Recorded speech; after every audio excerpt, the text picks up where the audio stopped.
So 6 months 20 lakhs எப்படி feel பண்ணுறீங்க? எனக்கு வந்து புது மெத்தட். இந்த மெத்தடுக்குள்ளே வந்து சஸ்டெயின் ஆகுமா ஆக மாட்டோமான்ற ஒரு கேள்வியெலாம் இருந்தது ஃபர்ஸ்ட் 1 or 2 monthsலாம். இப்போ அது சஸ்டெயின் ஆகிட்டோம், க்ரோ ஆகிட்டு இருக்கோம் அப்படிங்கிறது வந்து ரொம்ப சந்தோஷமான விஷயம். ஹோல்சேல்லேருந்து D2C பிஸ்னஸ் எப்படி வரணும்னு நீங்கள் டிசைட் பண்ணீங்க? ஃபேக்ட்ரி இருக்குது, அதில் வந்து சாரீஸ் மேனுஃபேக்சர் பண்ணுவோம். ஹோல்சேலாக வந்து இந்தியா ஃபுல்லாகவே வந்து சப்ளை கொடுப்போம். அட் ஒன் பாயிண்ட் ஆஃப் டைமில் பார்த்தீங்கன்னா ஒரு சடன் டவுன்ஃபால். எப்படி ரிசர்ச் பண்ண ஆரம்பிச்சிங்க? ZRMல வந்து எனக்கு வந்து ஒரு கிளாரிட்டி கிடைச்சது. எனக்கு பேசிக்கான சில ஐடியாஸ் எல்லாம் கிடைச்சது. எக்ஸாம்பிள் போத்தீஸ், சென்னை சில்க்ஸ், இந்த மாதிரி பெரிய பெரிய பிராண்ட்ஸ் இருக்குன்னா அவங்க இருக்காங்கன்றது எல்லாருக்குமே தெரியும். யாருக்கு தெரியாமல் இருக்கு? பட் இருந்தாலும் அவங்க ஏன் பண்ணுறாங்க? ஸோ அந்த பாயிண்ட்டை யோசிச்சாவே தெரியும் ஆட்ஸ் எவ்வளோ முக்கியம் அப்படின்றது. How Facebook ads changed your business? நான் எப்படி மற்றவங்களை போய் ரீச் பண்ணுவேன்? எனக்கு என்ன சோர்ஸ் இருக்குது? எப்படி அந்த சேனலே இல்லை இல்லையா? ஸோ கான்டென்ட் கிரியேட் பண்ணால் சேல்ஸ் நடந்துரும் அப்படின்னு நிறைய பீப்புள் நம்பிட்டு இருக்காங்க. But how it happens in your online business பண்ணணும்னா lakhs and lakhs of followers வேணும், சப்ஸ்கிரைபர்ஸ் வேணும் அப்படின்னு நினச்சிட்டு இருந்தேன். ஸோ அதெல்லாம் சும்மா வெறும் ஜஸ்ட் நம்பர்ஸ் தான். டெக்ஸ்டைல் ஆண்டர்பிரினர் ஏன் ஆன்லைன் கோர்ஸ் ப்ரிஃபர் பண்ண? ஏஜென்சி கிட்ட போயிருந்தா அவன் என்ன பண்ணுறான்னு சொல்ல மாட்டான். அவன் என்ன சொல்லுவான்? பில்லு மட்டும் தான் கண்டிப்பாக பில்லு கொடுப்பான். உனக்கு ரிசல்ட் வந்திருக்கா பாருமா, இதுதான் நடக்கும். ஸோ ரிசல்ட் வரலையா, உங்கள் ப்ராடக்ட் சரியில்லை.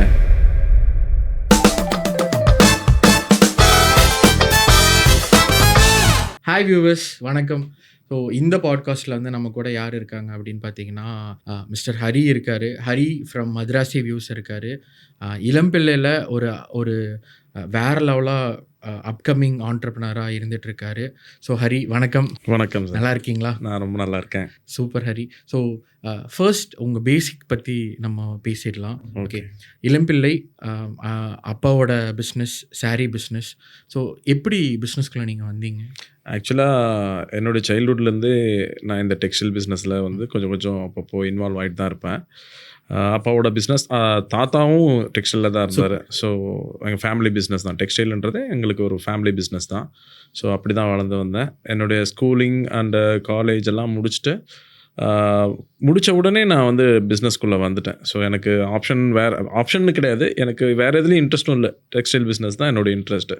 ஸோ படித்து முடிச்சுட்டு டெக்ஸ்டைல்குள்ளே வரேன் அப்படின்றது தான் என்னுடைய பிளானும் கூட. ஸோ அதுக்கேற்ற மாதிரி வந்துட்டேன். சூப்பர். ஓகே, ஸோ பிஸ்னஸ்க்குள்ளே வந்துட்டீங்க. ஸோ இனிஷியலாக அப்பா பிஸ்னஸ் தான், அப்பா நிறைய சொல்லி கொடுத்துருப்பாரு. பட் இருந்தாலும் நீங்கள் என்னெல்லாம் ஃபேஸ் பண்ணீங்க? என்ன மாதிரியான ப்ராப்ளம்ஸ் உங்களுக்கு ஃபேஸ் பண்ணியிருக்கீங்க? என்ன மாதிரியான ட்ரபிள்ஸ் உங்களுக்கு வந்து நடந்துச்சு இனிஷியல் பீரியட் ஆஃப் டைமில் நீங்கள் பிஸ்னஸ்க்குள்ளே வரும்போது? ஓப்பனாக சொல்லணுன்னா இனிஷியல் பீரியட் ஆஃப் டைமில் பெருசாக ஒன்றும் எனக்கு வந்து ப்ராப்ளமோ இல்லை எந்த ஒரு ஹேர்டில்ஸும் எனக்கு இல்லை. இனிஷியல் ஸ்டேஜில் எல்லாமே ஸ்மூத்தாக போச்சு, எல்லாமே கம்ஃபர்டபுளாக இருந்தது. லேர்னிங் பீரியடும் பெருசாக ஒன்றும் எனக்கு லேர்னிங் பீரியட் எடுத்துக்கல. ஸோ சின்ன வயசுலேருந்து பார்த்து வந்ததுனால லேர்னிங்ஸ் தனியாக வந்து டைம் ஒதுக்கி லேர்ன் பண்ணணும்னால டே பை டே லேர்ன் பண்ணது தான். ஸோ இனிஷியல் ஸ்டேஜில் எந்த ஒரு ஸ்ட்ரகிளும் நான் ஃபேஸ் பண்ணல. டெக்ஸ்டைல் பிஸ்னஸை பொறுத்த வரைக்கும் எல்லாமே நல்லா போயிட்டு இருந்தது. Everything was going good, fine, எந்த ஒரு ப்ராப்ளம் இல்லாமல் போயிட்டு இருந்தது. பட் ரீசன்ட் டேஸில் தான், ஃபார் எக்ஸாம்பிள் ஒரு 4 to 5 years முன்னாடியிலேருந்து தான் கொஞ்சம் ஸ்ட்ரகிள் வந்து ஃபேஸ் பண்ண ஆரம்பித்தோம் இந்த டெக்ஸ்டைல் பிஸ்னஸில். ஓகே, ஸோ நீங்கள் ஹோல்சேலராக இருந்தீங்க. ஸோ ஹோல்சேலிருந்து வரும்போது இந்த 5 years கேப்பில் யூ ஹாவ் ப்ராப்ளம்ஸ். ஸோ இப்போது இ-காமர்ஸ் பிஸ்னஸ், D2C பிஸ்னஸ், ஹோல்சேலிருந்து D2C பிஸ்னஸ் எப்படி வரணும்னு நீங்கள் டிசைட் பண்ணீங்க? ஏன் வரணும்னு டிசைட் பண்ணீங்க? ஆக்சுவலாக சின்ன வயசுலேருந்தே எனக்கு தெரிஞ்சது லூம்ஸ், தறி நெய்வோம். அதாவது தறி நெய்வோம்னா ஃபேக்ட்ரி இருக்குது, அதில் வந்து சாரீஸ் மேனுஃபேக்சர் பண்ணுவோம். ஹோல்சேலாக வந்து இந்தியா ஃபுல்லாகவே வந்து சப்ளை கொடுப்போம். ஸோ டொமஸ்டிக் மார்க்கெட் தான் எங்களுது. டொமஸ்டிக் ஃபுல்லாகவே நாங்கள் சப்ளை கொடுத்துட்டு தான் இருந்தோம். இப்படி தான் போயிட்டு இருந்தது. அட் ஒன் பாயிண்ட் ஆஃப் டைமில் பார்த்திங்கன்னா ஒரு சடன் டவுன்ஃபால் மாதிரி வந்து மேபி பிகாஸ் ஆஃப் ட்ரெண்டு சேஞ்சாக இருக்கலாம். அதை அனலைஸ் பண்ணுறதுக்கு கூட எங்களுக்கு டைம் இல்லை. ஏன்னா அப்போ அவ்வளோ பிஸ்னஸ் எல்லாம் போயிட்டு இருந்தது, எல்லாம் பண்ணிகிட்டு இருந்தோம். திடீர்னு வந்து மேனுஃபேக்சரிங் வந்து பாதிக்கப்படுது. இந்த மாதிரி ஒரு சூழ்நிலை வந்துருச்சு. ஒரு 4 to 5 years முன்னாடி அந்த ஸ்ட்ரகிள் ஸ்டார்ட் ஆச்சு. ஆக்சுவலாக அது பீக்கு அப்படியே டே பை டே வந்து அந்த ஸ்ட்ரகிள் இன்க்ரீஸ் ஆகிடுச்சு. ஸோ அது என்ன ஏதுன்னு கண்டுபிடிக்கிறதுக்கே எனக்கு ரொம்ப நாள் ஆகிடுச்சு. ஸோ அதுக்கப்புறம் தான் வந்து ஒரு இ-காமர்ஸ்குள்ளே நுழையலாம். ஏன்னா டைரக்ட் டு கஸ்டமர் இப்போ வந்து அந்த சப்ளை செயின் பிரேக் ஆகிட்டே வருதுன்றதை நான் ரியலைஸ் பண்ணேன். முன்ன வந்து ஒரு ஸ்டேஜில் நாங்கள்லாம் வந்து இளம்பிள்ளை ஃபுல்லாகவே லூம்ஸ் தான். Elampillai is famous for looms, saris தான். அங்கே மேனுஃபேக்சரிங் தான் எங்களுடைய வேலை. நாங்கள் மேனுஃபேக்சர் பண்ணால் எங்களை தேடி வந்து ஒரு ஹோல்சேலர் வாங்கிட்டு போவார். ஹோல்சேலர்கிட்ட இருந்து நெக்ஸ்ட் ஸ்டேஜாக பார்த்தா ஒரு செமி ஹோல்சேலருக்கு போச்சு. செமி ஹோல்சேலர்கிட்ட இருந்து அப்படியே ரீட்டைல் ரீட்டைல்லேருந்து கஸ்டமர்ஸ். கஸ்டமர்ஸ். ஸோ இந்த சப்ளை செயின் தான் எங்களுக்கு தெரியும். நாங்கள் ஆரம்பத்துலேருந்து இந்த சப்ளை செயின் தான் பார்த்துருக்கோம், பழக்கப்பட்டிருக்கோம். இப்படி தான் இருந்தது சப்ளை செயின் ஆக்சுவலாக. பட் டே பை டே அப்படியே ஃபஸ்ட்டு பார்த்தீங்கன்னா ஃபஸ்ட்டு ஸ்டேஜில் ஒரு செமி ஹோல்சேலர் என்ன பண்ணான்னா ஹோல்சேலர்கிட்ட வாங்காமல் டைரெக்டாக எங்ககிட்ட வந்தாங்க. சூப்பர். ஓகே. இது நடக்கும் எல்லா பிஸ்னஸ். இது ஒரு ஸ்டேஜில் நடந்தது அதெல்லாம். ஆனால் பட் நாங்கள் ரியலைஸ் பண்ணல, எங்களுக்கு நாங்கள் மேனுஃபேக்சர் பண்ணுறோம் போயிடுது, இந்த மாதிரி இருந்தது. ஸோ அடுத்தது பார்த்தீங்கன்னா அடுத்த ஸ்டேஜில் இருக்கிற பையரும் வந்து டைரெக்டாக அப்ரோச் பண்ண ஆரம்பித்தாங்க.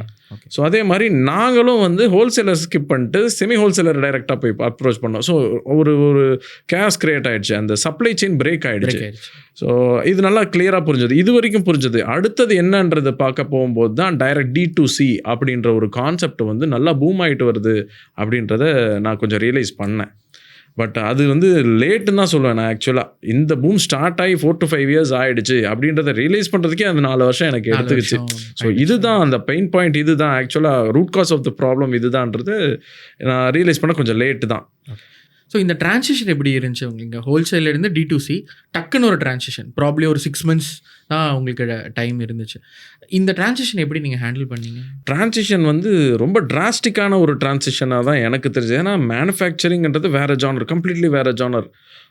ரீட்டெயிலிங் ஆக்சுவலாக எனக்கு ரீட்டெயிலிங்கே ரொம்ப புதுசு, ரொம்ப புதுசு. இப்போ தான் பண்ணுறோம், ரீட்டெயிலிங்கே இப்போ தான் பண்ணுறோம். அந்த ரீட்டெயிலிங்கையும் இ-காமர்ஸ் வெப்சைட் மூலமாக பண்ணுறதுன்றது நான் நினச்சி கூட பார்க்கல. இப்படி ஒரு ஃபீல்டுக்கு வருவோம் அப்படின்னு நாங்கள் நினச்சி கூட பார்க்காத ஒரு விஷயம். So totally new. சொல்லப்போனால் கண்ணை கட்டி காட்டில் விட்ட மாதிரி தான் இருந்தது. எப்படி பண்ணணும் என்ன பண்ணணும்னு தெரியாமல் சுற்றிட்டு இருந்தேன். ஓகே. இப்போ இந்த சுச்சுவேஷன் வச்சுக்கலாம், என்ன பண்ணுறதுன்னு தெரியாமல் இருந்த ஒருத்தங்க உங்களை மாதிரியே இருக்க நிறைய பேர் இருக்காங்க. ஓகே, இளம்பிள்ளை நம்ம ஊரே எடுத்துக்கலாம், அங்கேயே நிறையா மேனுஃபேக்சரர்ஸ் இப்படி தான் இருக்காங்க. So what you did? அங்கேருந்து இங்கே வர்றதுக்கு நீங்கள் என்னெல்லாம் பண்ணீங்க? ஆக்சுவலாக நான் வந்து ப்ரௌஸ் பண்ண ஆரம்பித்தேன். ஆக்சுவலாக ப்ரௌஸ் பண்ண என்ன பண்ணலாம் என்ன ஏதுன்னு ப்ரௌஸ் பண்ண தான் அந்த இன்ஸ்டாலெல்லாம் வந்து இந்த தமிழ் பிஸ்னஸ் ட்ரைப் அவனுடைய ஆட்ஸு இதெல்லாம் பார்க்கும்போது எங்களுடைய பெயின் பாயிண்ட்ஸ் எல்லாம் வந்து ரியலைஸ் பண்ணி பேசுகிற மாதிரியே இருந்தது. உங்களோட ஆட் பார்த்தேன், சக்தி சாரோட ஆட் பார்த்தேன். இதெல்லாம் பார்க்கும்போது எக்ஸாக்டாக எனக்கு புரிஞ்சது, அதாவது ப்ராப்ளம் இருக்குன்னு தெரியுது, பட் என்ன ப்ராப்ளம்னு கண்டுபிடிக்க தெரியாமல் இருந்தப்போ இந்த ஆட்ஸ் எல்லாம் பார்த்தோம். அந்த ZRM அதிலலாம் வந்து அந்த 3 days ப்ரோக்ராம்லலாம் அட்டன் பண்ணதுமே எனக்கு ஒரு கிளாரிட்டி கிடச்சி. ஸோ இந்த ப்ராப்ளம் தான் நமக்கு இந்த இது கொடுத்துருக்கு, இந்த பிரச்சனையை கொடுத்துருக்கு அப்படின்றத ரியலைஸ் பண்ணுறதுக்கு அதெல்லாம் ஹெல்ப் பண்ணிச்சு. ஸோ அதான் ஸ்டார்டிங், அதான் ஸ்பார்க். ஆக்சுவலாக இ-காமர்ஸ்குள்ளே வரதுக்கு அதுதான் ஸ்பார்க். ஸோ TBT நீங்கள் பேசினங்காட்டி நான் இதை ஒரே ஒரு கேள்வி கேட்டுறேன். ஸோ தமிழ் பிஸ்னஸ் ட்ரைபில் ஏன் ஜாயின் பண்ணணும்னு உங்களுக்கு தோணுச்சு? ஆக்சுவலாக தமிழ் பிஸ்னஸ் ட்ரைபுக்கு முன்னாடியே ஒரு சில கான்வர்சேஷன்ஸ் ஒருத்தர்கிட்டலாம் பேசியிருந்தேன். இந்த மாதிரி பண்ணுறவங்க கிட்டலாம், டிஜிட்டல் மார்க்கெட்டிங் பண்ணுற ஒரு டீம்ஸ் ஏஜென்சிஸ் கிட்டலாம் பேசினேன். பட் எக்ஸாக்டாக வந்து எனக்கு வந்து பிடிச்சது வந்து சக்தி சாரோட பேசும்போது ரொம்ப என்ன சொல்கிறது, ஒரு பிஸ்னஸ் ஜார்கன்ஸ் எல்லாம் பேசாமல் எவ்வளோ ஈஸியாக புரிய வைக்க முடியுமோ புரிய வச்சார். பெயின் பாயிண்ட்ஸ் எல்லாமே டக்குன்னு புட்டு வச்சார். ஸோ இதுதான் பெயின் பாயிண்ட்ஸ், இதுதான் சொல்யூஷன் அப்படின்னு சொன்னது எனக்கு ரொம்ப பிடிச்சிருந்தது. ஸோ அதுக்கப்புறம் தான் தமிழ் பிஸ்னஸ் டைப்பை சூஸ் பண்ணேன். ஸோ இங்கே ஒரு பிஸ்னஸ், ஒரு ஆண்டர்ப்ரனர், ஓகே, இது ரெண்டுக்குமான டிஃப்ரென்ஸ் இங்கே ஒரு விஷயம் நடந்துகிட்ருக்கு. அதை நீங்களும் ஃபேஸ் பண்ணியிருப்பீங்க. ஒரு பிஸ்னஸ்மேன்லேருந்து ஒரு ஆண்டர்ப்ரனர் ஜேர்னி நீங்கள் மாறி இருக்கீங்க. இந்த ஜேர்னிக்கு ரொம்ப முக்கியமான ஒரு விஷயம் ரிசர்ச். எப்படி ரிசர்ச் பண்ண ஆரம்பிச்சிங்க? எங்கிருந்து உங்கள் ரிசர்ச்சுக்கான விஷயங்கள் தேடல் எங்கிருந்து ஸ்டார்ட் ஆச்சு? ஆக்சுவலாக அதான் இதை ப்ரௌஸ் பண்ணும்போது கிடைச்ச விஷயங்கள் தான் பேசிக்காக. எனக்கு வந்து சில விஷயங்கள் வந்து இ-காமர்ஸ் பிஸ்னஸ் ஸ்டார்ட் பண்ணணும்னா பேசிக்காக ஒரு வெப்சைட் வேணும் அப்படின்ற ஒரு பேசிக் நாலேஜ் எல்லாமே வந்து அந்த ZRMல வந்து எனக்கு வந்து ஒரு கிளாரிட்டி கிடச்சிது. ZRM அந்த 3 days செஷன் அட்டன் பண்ணதில் எனக்கு பேசிக்கான சில ஐடியாஸ் எல்லாம் கிடச்சிது. ஸோ அங்கேருந்து தான் வெப்சைட் வேணுமா, ஸோ வெப்சைட்னா எப்படி க்ரியேட் பண்ணணுன்னா எவ்வளோ ஆகும், என்ன இது வந்து பெரிய பிராண்ட்ஸ் மட்டும்தான் வெப்சைட் வச்சுருப்பாங்க, நான் இது வரைக்கும் நினச்சிட்டு இருந்தேன். ஸோ அப்படியெல்லாம் கிடையாது அப்படின்றதெல்லாம் புரிய வச்சது அந்த ZRMல நான் நிறைய புரிஞ்சுக்கிட்டேன். பேசிக்கான நாலேஜ் எனக்கு அந்த ZRMல கிடைச்சது. ஸோ அங்கிருந்து தான் அந்த பாயிண்ட்ஸை எடுத்து தான் நான் மறுபடியும் ப்ரௌஸ் பண்ணுறது, ரிசர்ச் பண்ணுறதெல்லாம் பண்ணேன். நம்ம இப்போ டீப் டைவ் பிஸ்னஸ்க்குள்ளே போகலாம். ஃபேஸ்புக் டிஜிட்டல் பற்றி கொஞ்சம் பேச ஆரம்பிக்கலாம். ஒரு ஆண்டர்ப்ரனர் ஒரு பிஸ்னஸ் பண்ணுறதுக்கு ஃபேஸ்புக் ஆட்ஸ் எவ்வளோ முக்கியம்? ஃபேஸ்புக் ஆட்ஸ் ரொம்ப முக்கியம். ஆக்சுவலாக எங்கே நான் ஒரு பெரிய பிராண்ட்ஸே எடுத்துக்கோங்க, என்ன பண்ணுறாங்க, ஆல்ரெடி எஸ்டாப்ளிஷ் ஆன பெரிய பிராண்ட்ஸ் எடுத்துக்குவோம், அவங்களுடைய அட்வர்டைஸ்மெண்ட்ஸ் டெய்லி வந்துட்டுருக்கு. நான் ஒரு சில டைம் யோசிச்சிருக்கேன், இவங்க இருக்கிறது என்ன தெரியாதா என்ன, எல்லாருக்குமே தெரியும் இல்லையா? For example Pothys, Chennai silks, இந்த மாதிரி பெரிய பிராண்ட்ஸ் இருக்குன்னா அவங்க இருக்காங்கன்றது எல்லாருக்குமே தெரியும். யாருக்கு தெரியாமல் இருக்குது, பட் இருந்தாலும் அவங்க ஏன் பண்ணுறாங்க? ஸோ அந்த பாயிண்ட்டை யோசிச்சாவே தெரியும் ஆட்ஸ் எவ்வளோ முக்கியம் அப்படின்றது. ஸோ இந்த ஃபேஸ்புக் மெட்டா ஆட்ஸ், கூகுள் ஆட்ஸ்லாம் வந்து இந்த ஸ்டார்ட் அப் கம்பெனிஸை, ஸ்மால் பிஸ்னஸ் ஓனர்ஸுக்கெல்லாம் நிஜமாவே ஒரு பூன், அது ஒரு வரப்பிரசாதம் தான் நான் சொல்லுவேன். Okay, how Facebook ads changed your business? ஹவுனா ஆக்சுவலி சொல்லணும்னா, நான் இருக்கேன், இப்படி ஒரு பிராண்ட் இருக்குன்ற அவேர்னஸ் நான் எப்படி கிரியேட் பண்ணுவேன் யோசிச்சு பாருங்கள். நான் ஒரு ஸ்டார்ட் அப் தானே. நான் வந்து ரொம்ப வருஷமாக தாத்தா பீரியட்லேருந்து நாங்கள் ஹோல்சேல் பண்ணியிருக்கோம், தெரியும், அது தெரியும், ஓகே. பட் ஒரு ரீட்டெய்லராக, ஒரு இ-காமர்ஸ் வெப்சைட் ஓனராக நான் எப்படி மற்றவங்கள போய் ரீச் பண்ணுவேன்? எனக்கு என்ன சோர்ஸ் இருக்குது? எப்படி அந்த சேனலே இல்லை இல்லையா? ஸோ அதை வந்து Meta ads and Google ads தான் வந்து ஃபுல்ஃபில் பண்ணுது. அதை உடச்சு. சரி, இன்னும் நம்ம பேசும்போது, நம்ம ட்ரைப்குள்ளே பேசும்போது நான் அடிக்கடி சொல்லிட்டு இருப்பேன், content creation is all about marketing, Facebook ads all about selling. இது உங்களுக்கு எப்படி ஹெல்ப் பண்ணுச்சு? ஸோ கான்டென்ட் கிரியேட் பண்ணால் சேல்ஸ் நடந்துரும் அப்படின்னு நிறைய பீப்புள் நம்பிட்டு இருக்காங்க. But how it happens in your? Content creation மட்டும் போதுன்றது என்னால், என்னுடைய எக்ஸ்பீரியன்ஸில் இல்லைன்னு தான் நான் சொல்லுவேன். நாங்களும் சும்மா ரீல்ஸ் எடுத்து போடுறோம், சேலையை வந்து ஓப்பன் பண்ணி டிசைன்ஸை காட்டுறோம், உடனே சேல் நடந்துரும் அப்படின்றதெல்லாம் சும்மா. அதே மாதிரி இன்னொரு மித்து வந்து எனக்குள்ளே இருந்தது ஆரம்பத்தில். நான் இந்த ரிசர்ச் பண்ணும்போது lakhs and lakhs of followers இருந்தால் தான் இந்த பிஸ்னஸ் பண்ண முடியும் போல இருக்குது. ஆன்லைன் பிஸ்னஸ் பண்ணணுன்னா lakhs and lakhs of followers வேணும், சப்ஸ்கிரைபர்ஸ் வேணும் அப்படின்னு நினச்சிட்டு இருந்தேன். ஸோ அதெல்லாம் சும்மா வெறும் ஜஸ்ட் நம்பர்ஸ் தான் அப்படின்றத நான் இப்போ ஓரளவு கிளாரிட்டி எனக்கு கிடைக்குது. ஸோ இது ரெண்டுமே, கண்டென்ட் க்ரியேஷனே வேணான்னு சொல்ல மாட்டேன், கண்டென்ட் க்ரியேஷனும் வேணும், அட் த சேம் டைம் வந்து ஆட்ஸும் வெரி வெரி இம்பார்ட்டன்ட். நான் என்னுடைய சக்ஸஸ்க்கு வந்து அந்த ஆட்ஸ் ரொம்ப ஹெல்ப் பண்ணியிருக்குன்னு தான் நான் சொல்லுவேன். How it all started? உள்ளே வந்தீங்க, ஓகே, வெப்சைட் இதெல்லாம் ஸ்டார்ட் ஆகிடுச்சு, ஃபேஸ்புக்கில் இன்வெஸ்ட் பண்ணணும். இங்கே நிறையா பேருக்கு வந்து என்ன பிரச்சனை அப்படின்னா, ஃபேஸ்புக் ஆடுக்காக நான் பண்ணுற இன்வெஸ்ட்மெண்ட் கிடையாது அப்படின்னு நம்பிட்டு இருக்காங்க. ஃபேஸ்புக் ஆடில் நீங்கள் ஒரு அமௌண்ட் போடுறீங்க அப்படின்னா, உங்கள் வெப்சைட்டுக்காக ஒரு அமௌண்ட் ஸ்பெண்ட் பண்ணுறீங்க அப்படின்னா, அது இன்வெஸ்ட்மெண்ட்டுங்கிற மைண்ட் செட்லேயே இருக்க மாட்டேங்கிறாங்க. ஹவு நீங்கள் ஃபேஸ்புக்கில் எப்படி இன்வெஸ்ட் பண்ண ஆரம்பிச்சிங்க? நீங்கள் எவ்வளோ இன்வெஸ்ட் பண்ணி உங்களுக்கு எவ்வளோ ரிட்டர்ன்ஸ் வர ஆரம்பிச்சுது? ஆக்சுவலாக இது வந்து இன்வெஸ்ட்மெண்ட் தான் சொல்லுவேன். ஃபஸ்ட்டு நானுமே இந்த ஆட்ஸ்குள்ளே நுழையும் போது பார்த்தா எக்ஸ்பென்சஸாக தான் அதை நினச்சிட்டு இருந்தேன். நம்மளும் அதான் அது வந்து அது வீண் விரயம் அப்படிங்கிற மாதிரி மைண்டில் வந்து ஃபிக்ஸாக இருக்கும் ஆக்சுவலாக புதுசாக வரவங்களுக்கு. பட் அது எவ்வளோ இம்பார்ட்டன்ட் இருந்து உள்ளே நுழைஞ்சதுக்கப்புறம் புரிஞ்சிடும். பட் இது வரைக்கும் நுழையாமல் அதை தூரத்துலேருந்து பார்க்குறவங்களுக்கு நான் சொல்கிறது என்னென்னா, பியூர்லி அது இன்வெஸ்ட்மெண்ட் தான் நான் சொல்லுவேன். ஒரு பிராண்ட் அவேர்னஸ் க்ரியேட் பண்ணணும். எப்படி க்ரியேட் பண்ணுறது? ஆட்ஸ் இருந்தால் எவ்வளோ ஈஸியாக பண்ண முடியும், இல்லைனா எப்படி பண்ணுறது? பண்ணவே முடியாது. ஒரு வெப்சைட் ஓனராக ஆக்சுவலாக வெப்சைட்டில் இருக்கிறதுனால என்ன ஒரு முக்கியமான பெனிஃபிட்னா, ஆல் ஓவர் த இந்தியா மட்டும் இல்லை, ஆல் ஓவர் த வேர்ல்டு ஈஸியாக ரீச் பண்ண முடியும். குறிப்பாக சவுத் நம்ம டெக்ஸ்டைலை பொறுத்த வரைக்கும் சவுத் ஜோன் தான் ரொம்ப ஹெல்ப் பண்ணும். ஏன்னா நம்ம சாரி பண்ணுறதுனால. ஸோ ஆப்வியஸாக நம்ம இந்தியா ஃபுல்லாக ஆட்ஸ் ரன் பண்ணாலும் கூட we get response from South India தான், ஒரு 4-5 ஸ்டேட்ஸ் தான். ஸோ அது அவ்வளோ இம்பார்ட்டன்ட். ஆட்ஸ் ரன் பண்ணால் தான் ஜெயிக்க முடியும் ஆக்சுவலாக.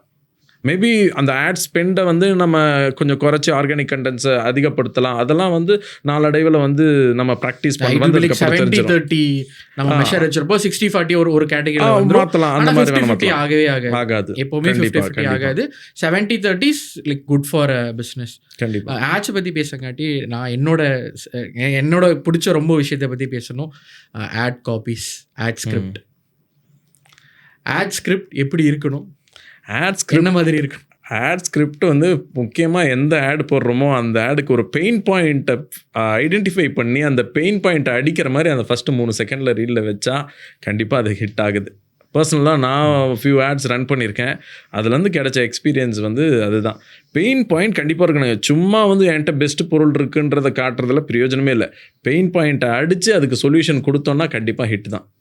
ஸோ நம்ம யூஸ்வலாக ட்ரைபில் நம்ம என்ன பண்ணுவோம்னா, ஓப்பனர் இருக்கும், பெயின் பாயிண்ட்ஸ் இருக்கும், ஹெட்டர்ஸ் இருக்கும், ஹெட்டர்ஸோட சொல்யூஷன் இருக்கும், உங்களோட பிராண்ட் இன்ட்ரடக்ஷன் இருக்கும், பிராண்ட் இன்ட்ரடக்ஷன் முடிஞ்சோன்னா ப்ரைசிங் ரிவீல் இருக்கும், அடுத்து கால் டு ஆக்ஷன் இருக்கும். ஸோ கீழே இருக்க லிங்கை கிளிக் பண்ணுங்க. ஓகே, இந்த ஃபார்மேட்டில் உங்களோட ஒரு ஆட் சொல்லுங்களேன், எப்படி போட்டு இந்த ஆட் ஸ்ட்ராட்டஜி யூஸ் பண்ணி எப்படி ஒர்க் அவுட் ஆச்சு அப்படின்னு சொல்லி. ப்ராப்ளி நம்ம தீபாவளியோட எடுத்துக்கலாம். ம். லாஸ்ட் தீபாவளியோட உங்களோட ஆட். அந்த அந்த ப்ளவுஸ்க்காக நான் ஒரு இது ஆட் ஆக்சுவலாக ஜென்ரலாக என்ன லேடிஸ் பண்ணுவாங்கன்னா லாஸ்ட் மினிட்ல தான் saree சூஸ் பண்ணுவாங்க. அந்த சூஸ் பண்ணிவிட்டு ப்ளவுஸ் தைக்கிறதுக்கு எல்லா டெய்லர்ஸையும் அப்ரோச் பண்ணிட்டே இருப்பாங்க. ஸோ அது ஒரு பெயின் பாயிண்ட். அந்த பெயின் பாயிண்ட்டை நான் வந்து ஒரு ஆடாக எடுக்கலாம் அப்படின்னு சொல்லி ஒரு ஐடியா. ஏன்னா அப்போ இனிஷியல் ஸ்டேஜ் எனக்கு ஒரு நல்ல பெயின் பாயிண்ட்டாக அது தெரிஞ்சது. ஸோ அதை வச்சு ஒரு ஆட் நான் எடுத்தேன். நல்ல ரெஸ்பான்ஸும் இருந்தது. ஸோ அதை ஃபஸ்ட்டு வந்து தீபாவளி வந்துருச்சு, இன்னும் என்ன பண்ணிகிட்ருக்கீங்க, எந்த டெய்லர் எல்லா டெய்லர் அக்காவும் பிஸியாக இருப்பாங்க அப்படின்னு சொல்லி ஒரு பாயிண்ட்டோட ஆரம்பித்தேன். அந்த ஓப்பனரில் வந்து அந்த மாதிரி வச்சதும் அதுக்கப்புறம் அதுக்கான சொல்யூஷன் நான் கொடுப்பேன். எங்ககிட்ட எல்லா டிசைன்ஸ்லேயும் வந்து ரெடிமேடாக இருக்குது ப்ளவுஸஸ், ஸ்டிச்டு ப்ளவுசஸ் நாங்கள் செல் பண்ணுறோம் அப்படின்னு சொல்லி கொடுத்து எல்லா ப்ரைஸஸ்லேயும் இருக்குது, டிசைன்ஸும் இருக்குது. நான் அதுக்கப்புறம் 1 by 1 காட்டி அந்த ஆட் முடியும். ஸோ அதுக்கு நல்ல ரெஸ்பான்ஸ் இருந்தது. சூப்பர். ஸோ என்ன மாதிரியான டூல்ஸ் எல்லாம் நீங்கள் இப்போ யூஸ் பண்ணிக்கிட்டு இருக்கீங்க? இங்கே வந்து மக்கள் என்ன நினைக்கிறாங்க அப்படின்னா, டூல்ஸ் ஆர் அகெயின் இன்வெஸ்ட்மெண்ட் அப்படின்னு நினச்சிட்டு இருக்காங்க. ஸோ நம்ம யூஸ்வலாக என்ன சொல்லுவோம் அப்படின்னா, எதுலையும் இன்வெஸ்ட் பண்ணுங்க, எதுலையுமே இன்வெஸ்ட் பண்ணுங்க, இருக்கிற காசு எல்லாம் தூக்கி ஆட்ஸில் போடுங்க, ஃபேஸ்புக் ஆடில் ஸ்பெண்ட் பண்ணுங்கள், ஃபேஸ்புக் உங்களை பார்த்துக்கும், இதுதான் நம்ம சொல்லுவோம். ஸோ இங்கே ஃப்ரீ டூல்ஸ் நிறைய யூஸ் பண்ணிகிட்டு இருக்கோம். அந்த மாதிரி நீங்கள் சாரீ பிஸ்னஸில் இருக்கீங்க, டெக்ஸ்டைல்குள்ளே இருக்கீங்க, நீங்கள் என்னென்ன ஃப்ரீ டூல்ஸ் எல்லாமே டூல்ஸ் வந்து ஆக்சுவலாக ஃபோட்டோ எடிட்டிங்காக யூஸ் பண்ணுற டூல்ஸு, அப்புறம் வீடியோ அந்த ஆர்கானிக் கண்டென்ட்ஸ் எடிட் பண்ணுறதுக்கு டூல்ஸ் யூஸ் பண்ணிட்டுருக்கோம். ஸோ அப்புறம் இந்த டிசைனிங், போஸ்டர் டிசைனிங்க்கு கேன்வா, கேப்கட்டு, அந்த மாதிரி நிறைய டூல்ஸ் யூஸ் பண்ணிட்டு தான் இருக்கும். டூல்ஸ் இல்லாமல் கண்டிப்பாக வந்து நம்ம ஒரு அவுட்புட் கொண்டு வர முடியாதுங்க. ஃபார் எக்ஸாம்பிள் நான் இந்த இடத்துல வந்து ஒரு சின்ன கம்பேரிசன் கொடுக்க விரும்புகிறேன். என்னென்னா, இப்போ நீங்கள் ஒரு ஃபிசிக்கலாக ஒரு ஆஃப்லைன் ஸ்டோர் ஓப்பன் பண்ணுறீங்க, ஆன்லைனில் ஒரு ஸ்டோர் ஓப்பன் பண்ணுறீங்க. ஆஃப்லைன் ஸ்டோர் வெறும் கட்டடம் மட்டும் இருந்தால் போதுமா? உள்ளார ஃபர்னிஷிங் வேணும், அதை இன்டீரியர் டெக்கரேஷன் பண்ணணும், அதில் எவ்வளோ டெக்கரேஷன்ஸ், அதில் நிறைய லைட்ஸ் வைக்கணும், அது இழுக்கிற கரண்ட், அதனுடைய பில்லு. ஸோ இதெல்லாம் ஒரு பக்கம் எடுத்துக்கோங்க. நீங்கள் டூல்ஸ்க்கும் இந்த மாதிரி இந்த ஆன்லைனுக்காக செலவு பண்ணுறதை எடுத்து பார்த்தீங்கன்னா ரொம்ப கம்மியாக தான் இருக்கும். ஆன்லைனுக்கு நீங்கள் ரொம்ப கம்மியாக தான் பண்ணுவீங்க. பட் ஆன்லைன் ஸ்டோருக்குள்ளே போய் பார்த்தா கிராண்டாக இருக்கும். ஆனால் நீங்கள் 10 லட்சம் ஒரு ஆஃப்லைன் ஸ்டோருக்கு நீங்கள் செலவு பண்ணாலும் கூட அந்த கிராண்ட்னஸ் கிடைக்காது. ஸோ ஃப்ராங்காக சொல்லணும்னா, இப்போ மதராசி வீவ்ஸினுடைய வெப்சைட்டுக்குள்ளே நுழைஞ்சு பார்த்தா இது ஒரு பெரிய பிராண்ட் அப்படின்ற ஒரு ஃபீல் இருக்கும். ஆஃப்லைன் ஸ்டோரில் பார்த்தா ரொம்ப சிம்பிளான கடையாக தானே இருக்கேன், அந்த மாதிரி இருக்கும். புரியுது. சூப்பர். ஸோ இங்கே will talk about strategies. Okay, இங்கே ஸ்பெசிஃபிக்காக நம்ம என்ன பண்ணுவோம் அப்படின்னா, நம்ம நிறையா ஸ்ட்ராட்டஜிஸ் டிஸ்கஸ் பண்ணியிருக்கோம், டெக்ஸ்டைலுக்காக, சாரீஸ்க்காக பண்ணியிருக்கோம். என்ன மாதிரி ஸ்ட்ராட்டஜிஸ் எல்லாம் நீங்கள் யூஸ் பண்ணி உங்கள் கஸ்டமரை உள்ளே கொண்டு வந்தீங்க? ஆக்சுவலாக ஸ்ட்ராட்டஜினா பெருசாக அதே சாரீஸ் தான். சாரீஸ் காட்டுறது, ஆட்ஸ் ரொம்ப ஹெல்ப் பண்ணுச்சுங்க. ஆக்சுவலாக ஆட்ஸ் தான் ரொம்ப ஹெல்ப்ஃபுல்லாக இருந்தது நமக்கு. ப்ராடக்ட் வைஸ் பார்த்தீங்கன்னா கொஞ்சம் யூனிக்கான ப்ராடக்ட்ஸ் எல்லாம் உள்ளே நுழைக்க வேண்டியதாக இருந்தது. ஸோ அந்த மாதிரி ஸ்ட்ராட்டஜிஸ் தான். பெருசாக ஒன்றும் பெரிய ஸ்ட்ராட்டஜின்லாம் எதுவும் இல்லை. So ad was like total ad வந்து எனக்கு ரொம்ப ஹெல்ப்ஃபுல்லாக இருந்தது. அதை நானும் ப்ராப்பராக யூஸ் பண்ணிட்டேன். பிளேஸ்மெண்ட்ஸ் எல்லாம் கரெக்டாக பண்ணி கொடுத்தேன். நம்ம ஆக்சுவலாக டிபிடிக்குள்ளே வந்ததுக்கப்புறம் ஆட்ஸ் பற்றி பாலாக்கிட்ட நிறைய டிஸ்கஷன்ஸ், அவர் ரொம்ப பேசிக்லேருந்து எனக்கு சொல்லிக் கொடுத்தாரு. ஏன்னா எனக்கு டோட்டலாகவே நாலேஜ் கிடையாது. ஆட்ஸ்னால் என்னன்னே தெரியாது. இதெல்லாம் நம்ம ரன் பண்ண முடியுமா அப்படின்னு. இப்போ ஆக்சுவலாக நாங்களே தான் ஆட்ஸ் ரன் பண்ணிக்கிறோம். ஃபேஸ்புக் ஆட்ஸ் எல்லாம் நாங்களே ரன் பண்ணுற அளவுக்கு எங்களுக்கு அவர் வந்து இன்சைட்ஸ் கொடுத்துருக்காரு. ஸோ ப்ராடக்ட் பற்றி பேசினங்காட்டி I have this question. So ஒரு ஆண்டர்ப்ரனர் இருக்கார், நீங்கள் ஹோல்சேலில் இருக்கீங்க, அதனால உங்களுக்கு தெரிஞ்சிடும். இப்போது நான் வந்து ரீட்டைல் மட்டும்தான் இருக்கேன், ஒரு ஹவுஸ் ஒய்ஃப், இல்லை நான் ஒரு ஃபீமேலாக இருக்கேன், இல்லை நான் ஒரு பிஸ்னஸ் ஸ்டார்ட் பண்ணணும், டெக்ஸ்டைல் பிஸ்னஸ் ஸ்டார்ட் பண்ணணும் அப்படின்னு நினச்சிட்டு இருக்கேன்.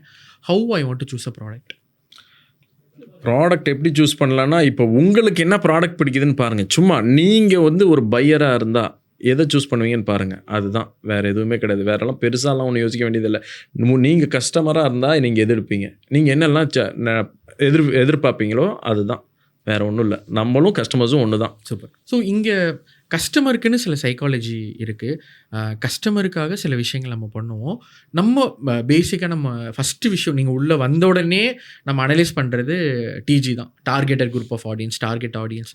இங்கே how we capture this targeted market ஆக்சுவலாக கஸ்டமர்ஸ்க்காகன்றதை விட நம்ம அதான் டிஜி வந்து அண்டர்ஸ்டாண்ட் பண்ணணும். நம்ம டார்கெட் வந்து யாருன்றதை நம்ம அண்டர்ஸ்டாண்ட் பண்ணணும். அது கொஞ்சம் ரிசர்ச் பண்ணி தான் புரிஞ்சிக்க முடியும். ஸோ டிஜி டார்கெட் பண்ணிட்டா ஈஸி. மற்றபடி எல்லா கஸ்டமரையும் சாட்டிஸ்ஃபை பண்ண முடியாது நம்ம. ஸோ கஸ்டமர்னு ஒருத்தவங்க வந்து என்கொயரிக்கு வந்துட்டாவே அவங்கள ஃபுல்ஃபில் பண்ணிடணும்னு நினைக்கிறது முடியாத காரியம். அது டைமும் வேஸ்ட்டும் கூட. ஆக்சுவலாக வாங்கணும்னு நினைக்கிறவங்க நம்ம டைமை வேஸ்ட் பண்ணுறதே கிடையாது. ஏதாவது ஒன்று பண்ணணும்னு நினைக்கிறவங்க சும்மா வந்து டைம் வேஸ்ட் பண்ணிட்டு போகிறது தான் இருக்குது. ஓகே. ஸோ அடுத்து ஆண்டர்பிரினர்ஸ்க்கு இருக்க சின்ன சின்ன ஸ்ட்ரகிள்ஸை பற்றி நம்ம பேசிடலாம். இப்போ யூசுவலாக இப்போ என்ன பண்ணுறாங்க அப்படின்னா, ஒரு சாரீ பிஸ்னஸ் இல்லை டெக்ஸ்டைல் பிஸ்னஸ் இப்போ தான் ஆரம்பிக்க போகிறோம் அப்படின்னா, ஒரு 50,000 60,000 1,00,000 இன்வெஸ்ட் பண்ணி ப்ராடக்ட்டை வாங்கி வச்சிடுறாங்க. இன்ஸ்டாகிராமில் ரீல்ஸ் வீடியோவாக போட்டுட்ருக்காங்க. இன்ஸ்டாகிராமில் டிஎம் பண்ணுறாங்க கமெண்ட்ஸ், பிபி ப்ரைஸ் சொல்லுங்கள் எவ்வளோ அப்படின்னு சொல்லிட்டு ஒரு கமெண்ட் வருது. இவங்க வீடியோ உட்காந்து ரிப்ளை பண்ணிக்கிட்டே இருக்காங்க. ஸோ இந்த மாடலுக்கும் நம்ம D2C மாடல் இது ரெண்டுக்குமான டிஃப்ரென்ஸ் என்ன? சஸ்டைனபிலிட்டி பற்றி பேசலாம். ஆக்சுவலாக வந்து இந்த இடத்துல ஒரு எக்ஸாம்பிள் நான் சொல்கிறேன். ஆக்சுவலாக என்னென்னா, ஒரு இகாமர்ஸ் வெப்சைட் ஓனருக்கும் வெறும் இன்ஸ்டாகிராம் ரீல்ஸில் வந்து இன்ஸ்டாகிராம்லேயோ யூடியூப்லேயோ ரீல்ஸ் போட்டு மார்க்கெட்டிங் பண்ணுறாங்க இல்லையா, ரெண்டுக்கும் உள்ள ஒரு வித்தியாசம் எனக்கு தெரிஞ்ச மாதிரி நான் சொல்கிறேன். இகாமர்ஸ் வெப்சைட் வச்சுருக்கிறது எப்படின்னா, ஃபிசிக்கலாக ஒரு கடையை கட்டி நம்ம மார்க்கெட்டில் உட்கார்ற மாதிரி. ஒரு எக்ஸாம்பிளுக்கு சொல்கிறேன். இதுவே இன்ஸ்டாகிராம் ரீல்ஸில் மட்டுமே இருக்கிறாங்க அப்படின்னு வச்சுக்கோங்களேன், தலையில் கூடையை வச்சுட்டு வீதியாக விற்றுட்டு போகிறாங்க இல்லையா, அந்த மாதிரி தான். இது ரெண்டு தான் அதுக்கும் இதுக்கும் இருக்கிற வித்தியாசம். அது தப்புன்னோ இல்லை, அது என்சல்ட் பண்ண மாதிரி சொல்ல கிடையாது. நான் சொல்கிறேன், ஜஸ்ட் ஒரு டிஃப்ரென்ஸ் சொல்கிறேன். பட் ஒரு ஃபிசிக்கலாக ஸ்டோர் இருக்கும்போது வாங்கினவங்க மறுபடியும் கூட வந்து வாங்குவாங்க. அவங்களுக்கு எப்போல்லாம் தேவைப்படுதோ அப்போ வந்து பார்ப்பாங்க. பட் இது அப்படி இல்லையா, வருது ரீல் வருது பார்க்குறாங்க, அப்புறம் போயிடும், அவ்வளோதான். ஸோ பெட்டர் அப்படி பண்ணுறதை விட இதுதான் பெஸ்ட்டு, இதுதான் சஸ்டெயின் பண்ண முடியும். Okay. So being into D2C market, being into textile D2C market, so இந்த D2C மார்க்கெட்டோட க்ரோத் எப்படி இருக்குன்னு நினைக்கிறீங்க அடுத்த ஃபியூ இயர்ஸில்? நான் எக்ஸ்பீரியன்ஸ் இப்போ வந்து நான் மேனுஃபேக்சரிங்கில் இருந்தேன், ஹோல்சேல் தான் நான் பண்ணிகிட்டு இருந்தேன். இன்னமும் மேனுஃபேக்சரிங் போயிட்டுருக்கு, அது ஒரு செக்மெண்ட் போயிட்டுருக்கு. பட் என்னுடைய அசம்ஷன் என்னென்னா, என்னுடைய ப்ரெடிக்ஷன் என்னென்னா, D2C வந்து ஃப்யூச்சர் D2C தாங்க, ஃப்யூச்சர் D2C தான். அது எப்படி எந்த அளவுக்கு பூம் ஆகுன்றது தெரியல. ஆனால் ஆக்சுவலாக இப்போ நல்ல பூம், 4 to 5 இயர்ஸில் நல்ல பூம் இருக்கிறது தெரியுது. இன்னும் ஃப்யூச்சரில் வந்து அது சேச்சுரேட் ஆகுமா இல்லை எப்படின்றது எனக்கு ப்ரெடிக்ட் பண்ண தெரியல. ஆனால் கண்டிப்பாக D2C தான். இதுக்கு மேலே ஒன்றுமே இல்லையே. நான் சொன்னது தான், ஆரம்பத்துலேயே சொன்ன மாதிரி நடுவில் செமி ஹோல்சேலர்ஸ் இருந்தாங்க, செமி ஹோல்சேலர்ஸ் இருந்தாங்க, ரீட்டைலர்ஸ் இருந்தாங்க. இப்போ அதெல்லாமே சேனல் ஸ்கிப் ஆகிடுச்சு. இதுக்கு மேலே என்ன இருக்குது, ஒரு மேனுஃபேக்சர் கிட்ட இருந்து டைரெக்டாக கஸ்டமர்கிட்ட, அவ்வளோதான். இதுக்கு மேலே ஒன்றுமே இல்லையே, இல்லைன்னா அவங்கவுங்களே தயார் பண்ணிட்டா தான் பொருள். ஆமாம். ஸோ இந்த D2C மார்க்கெட்டில் இந்த சப்ளை செயின் வந்து பிரேக் அவுட் ஆயிடுச்சு. பட் இங்கே ரீச்சிங் த கஸ்டமர்ஸ் வந்து கஷ்டமாயிருச்சு. ஸோ அதுக்கு நம்ம என்ன பண்ணணும்? ரீச் அவுட் பண்ணுறதுக்கு இப்போ என்கிட்ட இருக்கிற ஒரு ஆயுதம்னா நான் ஆட்ஸ் தான். இப்போதைக்கு வந்த கஸ்டமர்ஸை ரீட்டைன் பண்ணுறதுக்கு ட்ரிப் மார்க்கெட்டிங் பண்ணணும். அதுவுமே எனக்கு டிபிடியில் சொல்லி கொடுத்தது தான். ட்ரிப் மார்க்கெட்டிங்கில் நான் இன்னும் அந்தளவுக்கு, ஏன்னா இப்போ நான் இனிஷியல் ஸ்டேஜில் தான் இருக்கேன். இனிஷியல் ஸ்டேஜில் நிறைய பேரை உள்ளே கொண்டு வந்துட்டுருக்கோம், கஸ்டமர்ஸை வந்து உள்ளே கொண்டு வந்துட்டுருக்கோம். இப்போ வந்த டேட்டா பேஸை எப்படி வந்து ட்ரிப் மார்க்கெட்டிங்காக யூஸ் பண்ணணுன்றதை பற்றி நான் இன்னும் டிஸ்கஸ் பண்ணணும். டிபிடி கிட்ட நிறைய ஒரு இன்சைட்ஸ் வாங்க வேண்டியது இருக்குது. சூப்பர். ஸோ அது அடுத்த ஸ்டேஜ். இப்போது பாட்காஸ்ட் முன்னாடி நம்ம பேசிகிட்டு இருந்தோம், ரெவன்யூ ட்ராப் பற்றி நம்ம பேசிகிட்டு இருந்தோம். நீங்கள் சொல்லுங்கள், how you been in this revenue drop? இந்த ரெவன்யூ ட்ராப்பில் வந்து இந்த ஹோல்சேலர்ஸ் எல்லாருமே, ஐ மீன் மேனுஃபேக்சரர்ஸ் எல்லாருக்குமே தெரியும் அது ஒரு ரெவன்யூ ட்ராப் இருக்குன்றது தெரியும். ஆனால் அதுக்கு பேர் ரெவன்யூ ட்ராப் தான், இதுதான் அதுன்றது கிளாரிட்டி இருக்காமல் கூட இருக்கலாம். பட் ரெவன்யூ ட்ராப்ன்றது வந்து நாங்கள் ஃபேஸ் பண்ணியிருக்கோம். ஏன்னா பார்த்தா க்ரோர்ஸில் ஆயிருக்கும், டர்ன் ஓவர்ஸ் எல்லாம் க்ரோர்ஸில் ஆயிருக்கும். பட் என்னடா மிச்சமே நிற்கல அப்படின்னு பார்க்கும்போது உள்ளார போய் டீப் இன்டூ போய் ரிசர்ச் பண்ணி பார்த்தா தான் தெரியும் எக்ஸ்பென்சஸ் எவ்வளோ ஆயிருக்கு, அதில் எவ்வளோ ப்ராஃபிட் வந்திருக்கு, அதில் டிஸ்கவுண்ட்ஸ் எவ்வளோ கொடுத்துருக்கோன்னு பார்த்தா ஒன்றுமே இருக்காது. எல்லாம் டைம், எனர்ஜி எல்லாமே வேஸ்ட் ஆகிருக்கும். இப்போ ரீசெண்ட் டேஸில் இளம்பிள்ளையில் இருக்கிற எல்லா மேனுஃபேக்சர்ஸுமே இந்த ரெவன்யூ ட்ராப்பில் இருக்காங்க.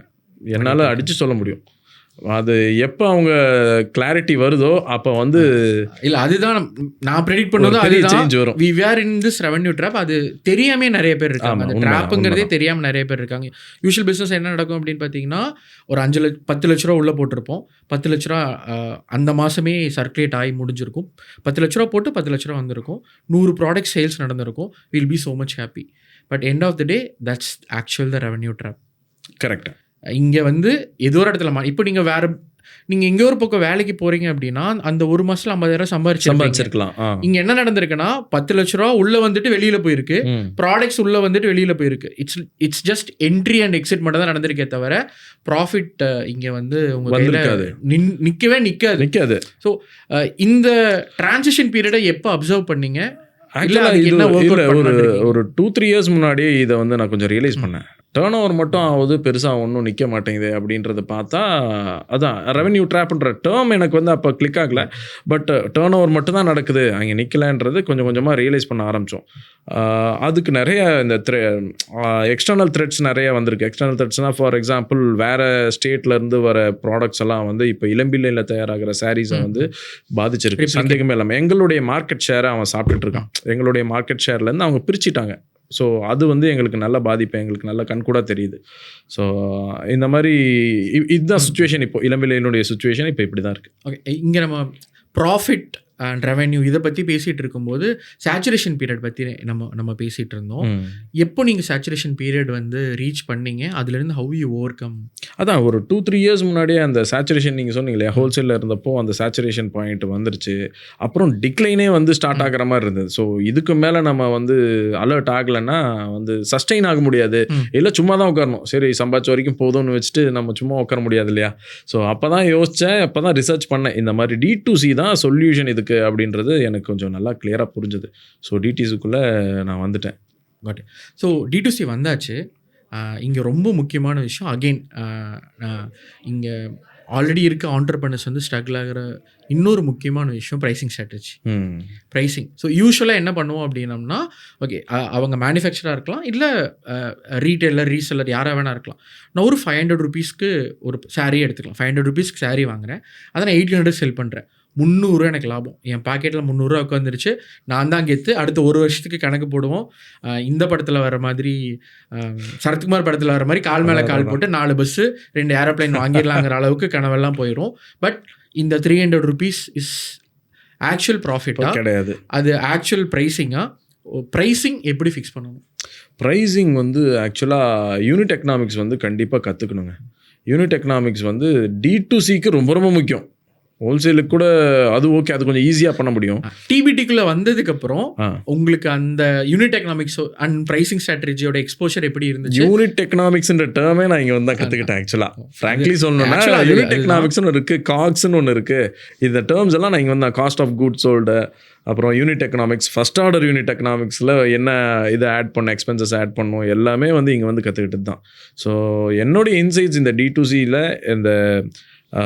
இந்த வெப்சைட்டில் க்ரியேட் பண்ணுறது எல்லாத்துக்குமே இன்சைட்ஸ் கொடுத்தது டிபிடி மூலமாக தான் எனக்கு கிடைச்சது. தமிழ் பிஸ்னஸ் டைப் தான் ஃபுல்லாக ஹெல்த் கைட் பண்ணாங்க. நம்ம ப்ரைஸ் எப்படி பண்ணணும்னு சொல்லி கொடுத்துடலாங்களா மக்களுக்கு? தாராளமாக. ஸோ எக்ஸாம்பிள் ஒரு 500 வச்சுக்கலாம். ஓகே, ஒரு மேனுஃபேக்சரர் இருக்கீங்க, உங்களுக்கு 500 ஆகுது. இல்லை வேறு ஒரு ரீசெலர் அவங்க வந்து இளம்பிள்ளையிலேருந்து ஒரு 500 ரூபாய்க்கு வாங்குறாங்க சாரி. ஓகே, நம்ம வந்து COGS சொல்லுவோம், காக்ஸ் அப்படின்னு சொல்லுவோம், காஸ்ட் ஆஃப் குட்ஸ் சோல்ட்.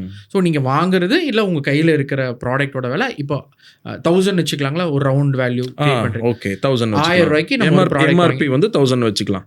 இல்லை காக்ஸே வந்து காக்ஸ் 500 வச்சுக்கலாம். காக்ஸ் 500 வச்சுக்கலாம். இதை 1000க்கு ஏன் விற்கணும்? இப்போ இங்கே யூஸ்வலான பிரச்சனை என்னவா இருக்கும் அப்படின்னா, நம்ம ஃபஸ்ட்டு பேசினதான், இங்கே வந்து உங்களுக்கு எனக்கும் ப்ரைஸ் தெரியும். ஓகே, உங்களுக்கு எனக்கு தான் சாரியோட ப்ரைஸ் தெரியும், நம்ம கஸ்டமருக்கு தெரியவே தெரியாது. அந்த விஷயத்த யாருமே யோசிக்கிறது இல்லை.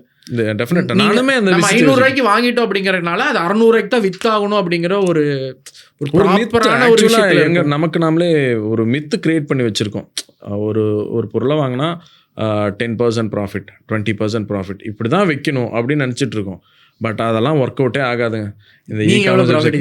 அது பர்சன்டேஜ்னா it depends on the product. ஆக்சுவலாக இப்போ எல்லா ப்ராடக்ட்டும் ஒரே பர்சன்டேஜ் வைக்க முடியாது. பட் ஒரு ப்ரைசிங் ஸ்ட்ராட்டஜி நம்ம டிஸ்கஸ் பண்ணுறதுலேருந்து நம்ம யூஸ்வலாக எவ்வளோ சொல்லணும்னா 40 to 60 வைக்கணும் அப்படின்னு சொல்லுவோம். 16 சொன்னேன்னே நிறைய பேர் நெஞ்சு பிடிச்சிக்கோங்க.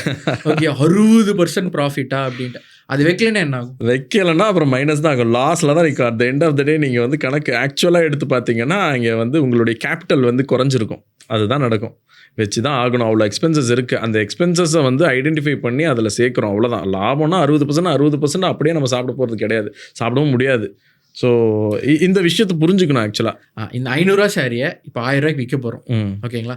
இந்த 1000 ரூபாய்க்கு ஏன் விற்கணும்? How the pricing works? ஆக்சுவலாக 1000 ரூபாய்க்கு விற்கும் போதே உங்களுக்கு 5% GST போயிடுமா? ஃபர்ஸ்ட் அங்கேருந்து ஆரம்பிக்கிறேன். 5% GST போயிடும். நான் D2C பற்றி மட்டும் பேசுவேன். D2C மட்டும் தான் சொல்கிறோம். இப்போ பண்ணிட்டு இப்போ நீங்கள் ப்ராப்பராக ஒருத்தங்க வெப்சைட்டை வச்சு மேனுஃபேக்சர் பண்ணி வெப்சைட்டில் ஃபேஸ்புக் ஆட்ஸ் ரன் பண்ணி ப்ராப்பராக D2C மார்க்கெட்டை ஃபாலோ பண்ணுறவங்களுக்கு திஸ் டிப் வில் ஒர்க். கண்டிப்பாக. ஸோ இப்போ வந்து 500க்கு வாங்குகிறோம். இப்போ ஏன் 1000க்கு விற்கணும் அப்படின்னு நான் சொல்கிறேன்னா, ஃபர்ஸ்ட் பாயிண்ட் 5% ஜிஎஸ்டி. GST அதில் அந்த எம்ஆர்பி 1000 நீங்கள் ஃபிக்ஸ் பண்ணிங்கன்னா அதில் 5% ஜிஎஸ்டி இருக்கும். So 5% GST. அப்புறம் பேக்கேஜிங் காஸ்ட் ஒரு 5லேருந்து ஒரு 10 ரூபா கூட வச்சுக்கோம். சாரீஸ்க்கே கனெக்ட் பண்ணுவோம். இப்போ சாரீஸை பற்றி பேசுவோம். 5 to 10 rupees வந்து பேக்கிங் சார்ஜஸ் போகும். ஓகேங்களா? அதுக்கப்புறம் இது ஷிப்பிங் பண்ணுறோம் இல்லையா, ஷிப்பிங் காஸ்ட்டு. ஸோ அது ஒரு அப்ராக்சிமேட்டாக ஒரு 100 rupees அதுவே போயிடுமா? அதுக்கப்புறம் பார்த்தீங்கன்னா நம்ம வந்து ஒரு இடத்துலேருந்து வாங்கியிருப்போம், அந்த கூட்ஸை வாங்கியிருப்போம், அந்த டிரான்ஸ்போர்ட்டேஷன், ஹமாலி சார்ஜஸ், இந்த மாதிரிலாம் நிறைய, அதாவது கண்ணுக்கு தெரியாத சார்ஜஸ்லாம் இருக்கும். அது ஒரு 10-20 ரூபா வரும். அதுக்கப்புறம் ஒரு முக்கியமான விஷயம், ஆட் ஸ்பெண்ட்டுக்கு வந்து ஃபஸ்ட் ஆர்டர், அதுவும் குறிப்பாக அது ஃபஸ்ட் ஆர்டராக இருந்தால் ஃபஸ்ட் ஆர்டர் யூனிட் எக்கனாமிக்ஸ் பண்ணவங்களுக்கு தெரியும் அது எவ்வளோ ஸ்பெண்ட் ஆகுன்றது. கஸ்டமர் அக்விசிஷன் காஸ்ட் ஒரு அப்ராக்சிமேட்டாக நீங்கள் 1000 rupee ப்ராடக்ட்டுக்கு வந்து 250 குறைந்தபட்சம் நான் சொல்கிறேன். 250 இனிஷியல் ஸ்டேஜில் இன்னும் கூட அதிகமாக இருக்கலாம். பட் போக போக அது வந்து 250ன்றது ஆவரேஜ் வந்துடும். ஸோ இப்போ போட்டு பாருங்கள் பர்சன்டேஜ் எவ்வளோ நிற்கிது. இன்னொரு முக்கியமான விஷயம் இருக்குது, ரிட்டர்ன்ஸ். ரிட்டர்ன்ஸ். ஆமாம். So textile product minimum you have to have 7% returns, 5% damage. இது இல்லாமல் நீங்கள் பண்ண முடியாது. இது ரிட்டர்ன்ஸ் பற்றி பேசுறதுனால சொல்லிட்டு இருக்கோம். How you are handling returns and damages?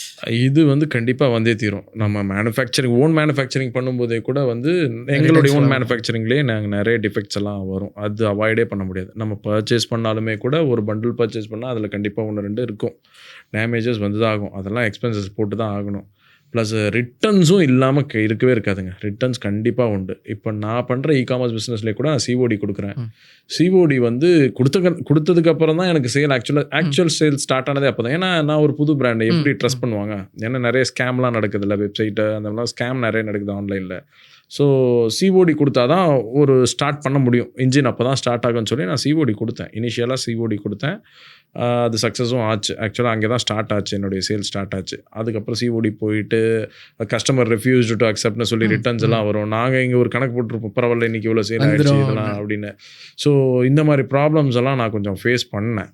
Pongal டைமில் கூட வந்து ஒரு ப்ராடக்ட் நல்லா அமைஞ்சது, அந்த நல்லா போச்சு, பயங்கரமான சேல், 10x 20x.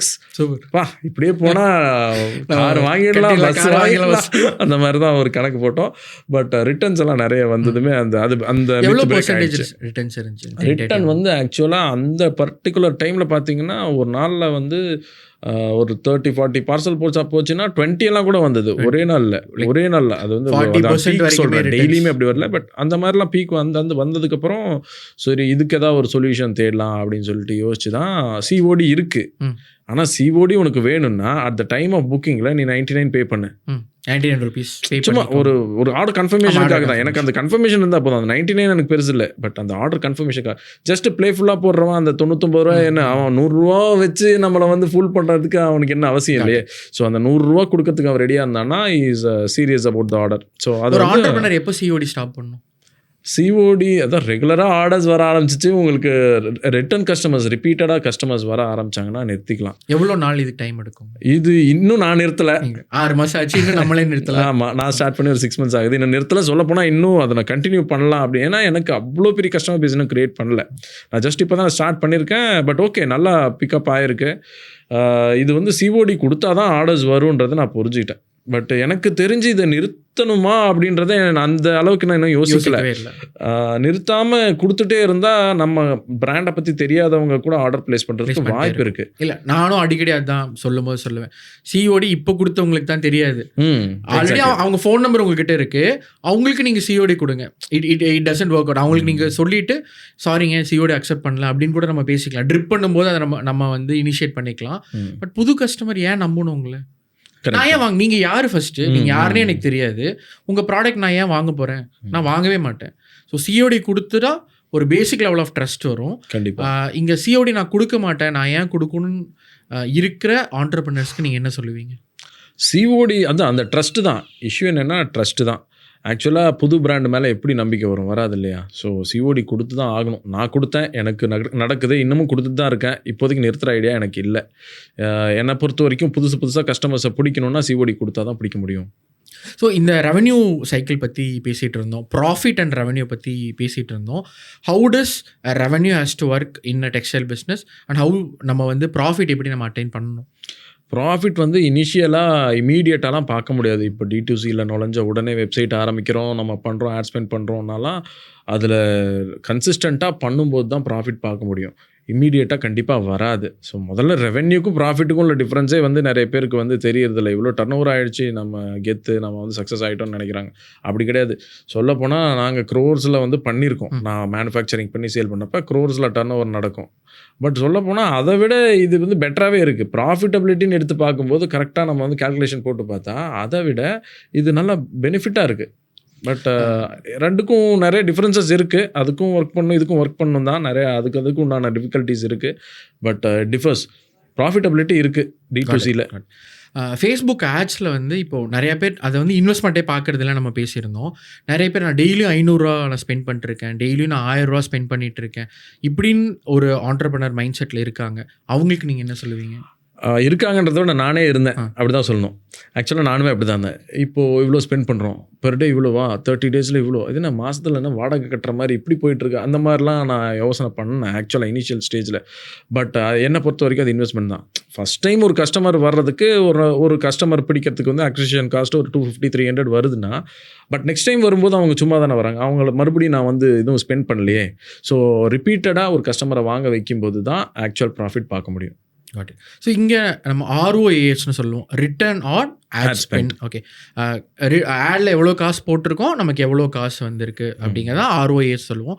உங்களோட ROAS எப்படி க்ரோ ஆச்சு, எவ்வளோ தூரம் ரீச் ஆச்சு? ஆக்சுவலாக ஃபஸ்ட்டு மந்த்து ROAS பார்த்தீங்கன்னா 0.4 ROAS என்னது 0.4ல் இருந்தது. அப்புறம் நெக்ஸ்ட் மந்த் எடுத்துக்கிட்டிங்கன்னா 1.6 ROAS வந்தது. மறுபடியும் ஒரு டிப் ஆச்சு, நெக்ஸ்ட் மந்த் டிப் ஆச்சு. அப்புறம் 2.3, 2.4, 2.6ன்னு வந்து மார்ச்சில் என்னுடைய ROAS பார்த்தீங்கன்னா 5.66 ROAS. 5.6. அண்ட் நான் அதை டிஸ்கஸ் பண்ணும்போது சொல்லியிருந்தேன் 5.6 எல்லாம் வந்து வேறு லெவல் ROAS. அது நிறையா பெரிய பெரிய பிராண்ட்ஸ்க்கே வராது. கண்டிப்பாக இருக்கிற பிக்கர் பிராண்டே வந்து உங்களுக்கு 3.5 வந்தாலே போதுங்கிற அளவுக்கு தான் அவங்க பெர்ஃபார்ம் பண்ணிகிட்டு இருக்காங்க. இந்த 5.65 அச்சீவ் பண்ணதே வந்து how it happens to you? அது ஆக்சுவலாக ப்ராடக்ட்லேயும் விஷயம் இருக்குது. கொஞ்சம் யூனிக்கான ஒரு ப்ராடக்ட்டு, மக்கள் பார்க்காத ஒரு ப்ராடக்டை வந்து நம்ம லான்ச் பண்ணால் அதுக்கு நல்ல ரெஸ்பான்ஸ் இருக்குது. ஸோ இப்போ அந்த 5.6 ROASன்றது எவ்வளோ பெருசுன்றது எனக்கு புரியுது.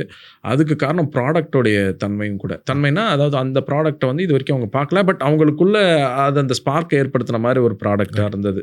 ஸோ அதனால் ஒரு ரிசல்ட் கிடைச்சது. சூப்பர். இந்த 5.6 நம்ம நம்பராக சொல்லிடலாங்களா? எவ்வளோ இன்வெஸ்ட் பண்ணோம், நமக்கு வந்து எவ்வளோ கிடைச்சிருக்கு? அதாவது பிகாஸ் நீங்கள் தமிழ் பிஸ்னஸ் டைமில் 6 months டைமில் you achieve 10 lakhs achiever award வாங்கியிருக்கீங்க. ஆக்சுவலாக இப்போது 6 months இந்த மார்ச் எண்டில் நாங்கள் வந்து வெப்சைட் மூலமாகவே 15 கிராஸ் பண்ணிட்டோம். 15 lakhs வந்து வெப்சைட் மூலமாகவே கிராஸ் பண்ணிட்டோம். இந்த ஆட்ஸ் மூலமாக பார்த்துட்டு பல்க் ஆர்டர்ஸ் எல்லாம் வாட்ஸ்அப் மூலமாக வந்தது. அவங்களுக்கு தனியாக டிஸ்கவுண்ட் கொடுத்து அவங்களை தனியாக ஹேண்டில் பண்ணுவோம். ஸோ அதுவும் அப்படி இப்படின்னு பார்த்தா 20 lakhs பக்கம் நாங்கள் தொட்டாச்சு. சூப்பர். ஸோ இந்த 6 monthsல 20 lakhs ரெவென்யூ ஒரு புது பிராண்டாக நாங்கள் உள்ளே நுழைஞ்சு மாறு வேஷத்துக்குள்ளே நுழைஞ்சு நம்ம வந்து அட்டைன் பண்ணியிருக்கிறது எனக்குமே ஒரு ப்ரௌடான மூமெண்ட் தான். அது ரொம்ப என்ன சொல்கிறது, ஆச்சரியப்பட வேண்டிய விஷயமா தான் இருக்குது. இப்போ நீங்கள் சொல்லி தான் எனக்கே தெரியும் 20 lakhs அப்படிங்கிறது. ஓகே, ஸோ 6 months 20 lakhs எப்படி ஃபீல் பண்ணுறீங்க? ஆக்சுவலாக 20 lakhs அந்த ஃபிகர் அப்படி பார்க்காம நம்ம வந்து சஸ்டெயின் ஆகிட்டோம் அப்படின்ற ஃபீல் தான் எனக்கு வந்து பெருசாக இருக்குது. ஸோ ஃபிகர் வந்து நம்பர்ஸ் வந்து ஒரு பெரிய விஷயம் இல்லை. ஆமாம், பிஸ்னஸ் அது நம்பர்ஸ் ஏறும் இறங்கும், அது ஓகே. பட் ஒரு காமர்ஸ்ன்றது ஒரு புது மெத்தட்னு எனக்கு புது மெத்தட். மேனுஃபேக்சரிங்கிறது வேறு ஜானர், இது வேறு ஜானர். எனக்கு வந்து புது மெத்தட். இந்த மெத்தடுக்குள்ளே வந்து சஸ்டெயின் ஆகுமா ஆக மாட்டோமான்ற ஒரு கேள்வியெலாம் இருந்தது ஃபஸ்ட்டு 1 or 2 monthsலலாம்.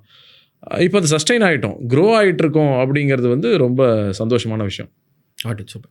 ஸோ இப்போது will talk about our tribe, our community. How was the support from the community members? வேறு இருக்க ஃபெலோ டெக்ஸ்டைல் ஆண்டர்பிரனர்ஸ் நம்ம ட்ரைபில் கிட்டத்தட்ட 100 டெக்ஸ்டைல் ஆண்டர்பிரனர்ஸ் கிட்ட இருக்காங்க. இவங்க கிட்ட இருந்து உங்களுக்கு எப்படி சப்போர்ட் கிடைச்சது?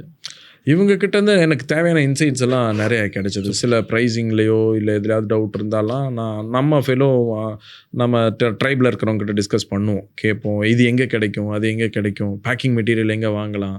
ஸோ இந்த மாதிரியான ஐடியாஸ் எல்லாம், பேசிக்கான சில ஐடியாஸ், நிறைய டவுட்ஸ் வரும். எல்லா டவுட்ஸுக்குமே வந்து நம்ம வந்து டிபிடி ஸ்டாஃப்ஸை வந்து டிஸ்டர்ப் பண்ண முடியாது இல்லையா. ஸோ சின்ன சின்ன டவுட்ஸ் வரதெல்லாம் வந்து நம்ம கூட இருக்கிற நம்ம குரூப்பில் இருக்கிறவங்க கூட நம்ம பேசி டிஸ்கஸ் பண்ணால் கிடைக்குது, பெஸ்ட்டாக கிடைக்குது. Got it, super. So coming in to DBT, so how was this 90 days for you? இந்த எக்ஸ்பீரியன்ஸ் உங்களுக்கு எப்படி இருந்துச்சு? ஒவ்வொரு நாளும் லேர்னிங் இருந்தது. சிம்பிளாக சொல்லணுன்னா ஒவ்வொரு நாளும் லேர்னிங் இருந்தது. இது வரைக்கும் நான் தெரிஞ்சு வச்சுட்டு இருந்த நிறைய விஷயத்த பிரேக் பண்ணி அதெல்லாம் மித் அப்படின்னு புரிய வச்சது நடந்தது. நிறைய விஷயங்கள்ல நடந்தது. ஸோ குறிப்பாக சொல்லணும்னா ப்ரைஸிங்கில் வந்து நான் ஒரு மித்தில் இருந்தேன். இவ்வளோ தான் ப்ரைஸிங் பண்ண முடியும், இதுக்கு மேலே யார் வாங்குவா, எல்லாம் கம்பேர் பண்ணுவாங்க, யாருக்கு தான் தெரியும். என்ன ப்ரைஸில் இருந்துச்சு உங்கள் மைண்ட்? எவ்வளோ காஸ்ட், எவ்வளோ மைண்டில் ஒரு இது நாங்கள் வந்து மேனுஃபேக்சரிங் ஹோல்சேல் பண்ணும்போது ஒரு 10 to 15% அவ்வளோதான் ஆக்சுவலாக. ஏன்னா ஹோல்சேல் வரும், அப்படியே மேனுஃபேக்சர் பண்ணுவோம், ஹோல்சேல் பண்ணிவிடுவோம், அப்படி இருந்தது. அப்புறம் ரீட்டெயிலிங்னா இன்னொரு 10% அதிகமாக வைக்கலாம் அப்படின்னு நினச்சிட்டு இருந்தேன். அதுக்கு மேலே வச்சா போகாது, ஏன்னா காம்படிஷன் இருக்குது, அவ்வளோ பேர் இருக்காங்க, இவ்வளோ பேர் இருக்காங்க, அதில் எப்படி நம்ம ப்ரைஸிங் இவ்வளோ வச்சு தப்பிக்க முடியுமா அப்படின்னு ஒரு மித்து இருந்தது. பட் அதெல்லாம் வெறும் மித்து தான் அப்படின்றது டே பை டே புரிஞ்சுக்கிட்டோம். இந்த 90 days வந்து நிறைய கிளாரிட்டி கிடைச்சது எனக்கு. How was this 3 PM session for you? 3 PM session, அதான் அந்த 3 PM செஷனில் தான் எங்களுக்கு வந்து டெய்லி லேர்னிங்ஸு, எவ்ரிடே லேர்னிங் இருந்தது. எவ்ரிடே ஏதாவது ஒரு புது விஷயம் கிடைக்கும். ஏன்னா ஒவ்வொன்றும் ஒவ்வொரு டாப்பிக்கு. மண்டே சக்தி சார் வந்து ஸ்ட்ராட்டஜிஸ் பற்றி சொல்லுவார், அப்புறம் டியூஸ்டே அசார் வருவார். அந்த மாதிரி ஒவ்வொன்றும் வேறு டாப்பிக்கு எல்லாமே கற்றுக்க முடிஞ்சுது. இப்போ எப்படி ஸ்கூலில் ஒரு 5 சப்ஜெக்ட் 6 சப்ஜெக்ட் இருக்கும், அந்த மாதிரி 6 சப்ஜெக்ட்டும் வீக் ஃபுல்லாக கவர் பண்ணிடுவோம். நல்லா இருந்தது. அது ஆக்சுவலாக எல்லா சப்ஜெக்ட்டுமே வேணும், ஆக்சுவலாக வேணும். அந்த எல்லா சப்ஜெக்ட்டுமே இருந்தால் தான் சக்ஸஸ் பண்ண முடியும். எனக்கு அது பெஸ்ட்டாகவே கிடச்சிது. நானும் ஒவ்வொரு செஷன்லேயும் ஏதாவது ஒரு டவுட் பர்டிகுலராக கேட்டே தீருவேன், கேட்பேன், நல்ல பதில் கிடைக்கும். How was your account manager? Account manager ரொம்ப ஃப்ரெண்ட்லி. அவர் வந்து சில விஷயங்கள் வந்து நான் பண்ணால் அதை திருத்துவார். ஆக்சுவலாக நீ பண்ண ஓகே, பட் இதை இப்படி பண்ணியிருக்கலாம், இப்படி பண்ணு அப்படின்னு சொல்லுவார். அதை பண்ணி அதுக்கப்புறம் அதுக்கான ரிசல்ட் ஏதாவது கிடைச்சதா ஃபாலோ அப் பண்ணுவாங்க. ஸோ அந்த மாதிரி ஒரு சப்போர்ட் கிடைச்சது. மஞ்சு தான் எனக்கு வந்து இருந்தார் account manager. Super. So first time உங்கள் வெப்சைட்டை பார்த்தீங்க, ஓகே, இங்கே ட்ரான்சிஷன் பீரியட் வந்துருச்சு. ஃபஸ்ட் டைம் உங்கள் வெப்சைட்டை த்ரூ அவுட்டாக பார்க்கும்போது, டிபிடிலேருந்து கொடுத்த வெப்சைட்டை பார்க்கும்போது உங்களுக்கு எப்படி ஃபீல் வந்துச்சு? ஆக்சுவலாக ரொம்ப ஹாப்பியாக இருந்தது. நம்மளும் வந்து ஒரு கடை திறந்துட்டோம், வெப்சைட்டில் ஒரு கடை திறந்தாச்சு அப்படின்ற ஃபீல் இருந்தது. Super. So textilepreneur session, Tuesday textilepreneur session உங்களுக்கு எவ்வளோ ஹெல்ப்ஃபுல்லாக இருந்துச்சு? டெக்ஸ்டைல் ப்ரனரில் தான் ஆக்சுவலாக ஃபஸ்ட்டு அந்த யூனிட் எக்கனாமிக்ஸை வந்து நீங்கள் தான் வந்து எனக்கு சொல்லிக் கொடுத்தீங்க. அந்த ஃபஸ்ட் ஆர்டர் யூனிட் எக்கனாமிக்ஸ்னால் என்ன? ஃபர்ஸ்ட் ஆஃப் ஆல் நீங்கள் ப்ரைஸிங்கில் வந்து இந்த விஷயத்தை நீங்கள் ஆட் பண்ணணும். ஒரு ஃபஸ்ட்டு டைம் ஒரு கஸ்டமரை பிடிக்கணும்னா கிட்டத்தட்ட 500 ரூபா கூட செலவாகும் அப்படின்றத நீங்கள் சொன்னீங்க. ஸோ அப்போ தான் ப்ரைஸிங்கை பற்றி நான் நிறைய புரிஞ்சுக்கிட்டேன். அதுக்கப்புறம் பேக்கேஜிங்கு, இந்த மாதிரியான டீட்டெயில்ஸ் எல்லாம் நீங்கள் ஐடியாஸ் கொடுத்தீங்க. ஸோ பேக்கிங் எவ்வளோ முக்கியம், தரமான ப்ராடக்ட் மட்டும் இருந்தால் பத்தாது, அதை எப்படி ப்ரெசென்ட் பண்ணுறோன்றது ரொம்ப முக்கியன்றதை நீங்கள் சொன்னீங்க. ரீட்டெயிலிங்க்கு ரொம்ப ரொம்ப முக்கியம். ஏன்னா மேனுஃபேக்சரிங் இருந்ததுனால இதெல்லாம் எனக்கு தெரியாது, அதெல்லாம் நீங்கள் தான் சொல்லிக் கொடுத்தீங்க. So it was very helpful. Super. So how was the session with Bala? Facebook ads, ஏன்னா நம்ம D2C மார்க்கெட் பிஸ்னஸே ஆட்ஸை நம்ம தான் ஓடிக்கிட்டு இருக்கு. How was this helpful? ஆக்சுவலாக உயிர் நாடினே சொல்லலாம். ஆட்ஸ் வந்து உயிர் நாடின்னு தான் நான் சொல்லுவேன். இது ரொம்ப முக்கியமான விஷயம். அது வந்து பாலா வந்து நல்லா கிளாரிட்டியாக சொல்லியும் கொடுத்தாரு. ஒரு ஃபர்ஸ்ட் ஆஃப் ஆல் நீங்கள் வந்து இப்போ வெப்சைட் க்ரியேட் பண்ணியாச்சா, அதுக்கப்புறம் வந்து இன்ஸ்டாகிராம் பேஜ் எல்லாம் க்ரியேட் பண்ணிட்டீங்களா, இது எல்லாத்தையும் லிங்க் பண்ணி பிக்சல் இன்டகிரேஷன் ப்ராசஸ்னு ஒன்று பண்ணணும் அப்படின்னாரு. அப்படின்னா என்னன்னே தெரியாது, என்னமோ சொல்கிறாரு. சரி ஓகே, ஆன்லைனில் வரும், ஜூமில் வந்ததுக்கப்புறம் தான் அவர் சொன்னார் இதெல்லாம் பண்ணுங்க, பண்ணால் தான் இதெல்லாம் பண்ண முடியும் அப்படின்னு சொல்லி ஒரு கிளாரிட்டி கொடுத்தாரு. பிக்சல் இன்டகிரேஷன் ப்ராசஸ் ஃபஸ்ட்டு ஸ்டேஜாக பண்ணாங்க. அதுக்கப்புறம் ஆட்ஸ் ரன் பண்ண ஆரம்பிச்சிட்டோம். அப்புறம் அதுக்கப்புறம் தான் கிராஜுவலாக வந்து சேல் இன்க்ரீஸ் ஆச்சு. இனிஷியல் டேஸில் நம்ம சொல்லியிருப்போம், நீங்கள் வந்து டெய்லியும் ஒரு 1000 rupees ஸ்பெண்ட் பண்ணணும், டெய்லியும் 1500 ஸ்பெண்ட் பண்ணணும் அப்படின்னு. How was your mind set? அப்போ எப்படி இருந்துச்சு, இப்போ எப்படி இருக்கு? எதாக இருந்தாலும் இறங்கி பார்த்துலான்னு முடிவு பண்ணிட்டேன். அதுக்கப்புறம் எக்ஸ்பென்சஸ் எல்லாம் அப்புறம் பேசிக்கலாம், தாங்க முடியலாம் நிறுத்திக்கலாம் அப்படின்ற மாதிரி பேக் அடிச்சிடலாம். ஏதாவது ஃபெயிலியர் ஆச்சுன்னா பேக் அடிச்சிடும், சத்தம் இல்லாமல் பேக் அடிச்சிடலான்னு தான் இருந்தேன். பட் எவ்ரிடே க்ரோத் வந்து மந்த் ஆன் மந்த் ரிசல்ட் பார்த்தாவே தெரியுது, கண்டிப்பாக வி ஆர் க்ரோயிங் அப்படின்றது நல்லா தெரியுது. இந்த 90 days ஜேர்னியில் like what are the things you லேர்ன்ட்டுங்க? பேசிக்காக நான் தான் சொல்கிறேன்ல, ABCDலேருந்து, அதாவது e-commerce, D2C concept e-commerce website மூலமாக எப்படி பண்ணுன்றது பேசிக்லேருந்தே நான் இங்கே தான் கற்றுக்கிட்டேன். எனக்கு இனிஷியலாக எந்த நாலேஜும் கிடையாது. நான் வந்து வேறு ஜானரில் இருந்தேன். ஸோ அதனால் அதை பற்றி எனக்கு தெரியும், இதை பற்றி எனக்கு தெரியாது. இது டோட்டலாக நான் இங்கே வந்து தான் கற்றுக்கிட்டேன். So 10 lakhs award, achiever award வாங்கியிருக்கீங்க. ட்ரைபில் ஜாயின் பண்ணுறதுக்கு முன்னாடி இந்த 10 lakhs இப்போ 20 lakhs நீங்கள் சொல்லி இப்போ தான் எனக்கே தெரியும். ஸோ இந்த 20 lakhs மைல்ஸ்டோன் அச்சீவ் பண்ணிடும் அப்படிங்கிற மைண்ட் செட்டோட வந்தீங்களா? ஜாயின் பண்ணும்போது அவசியம் மைண்ட் செட்?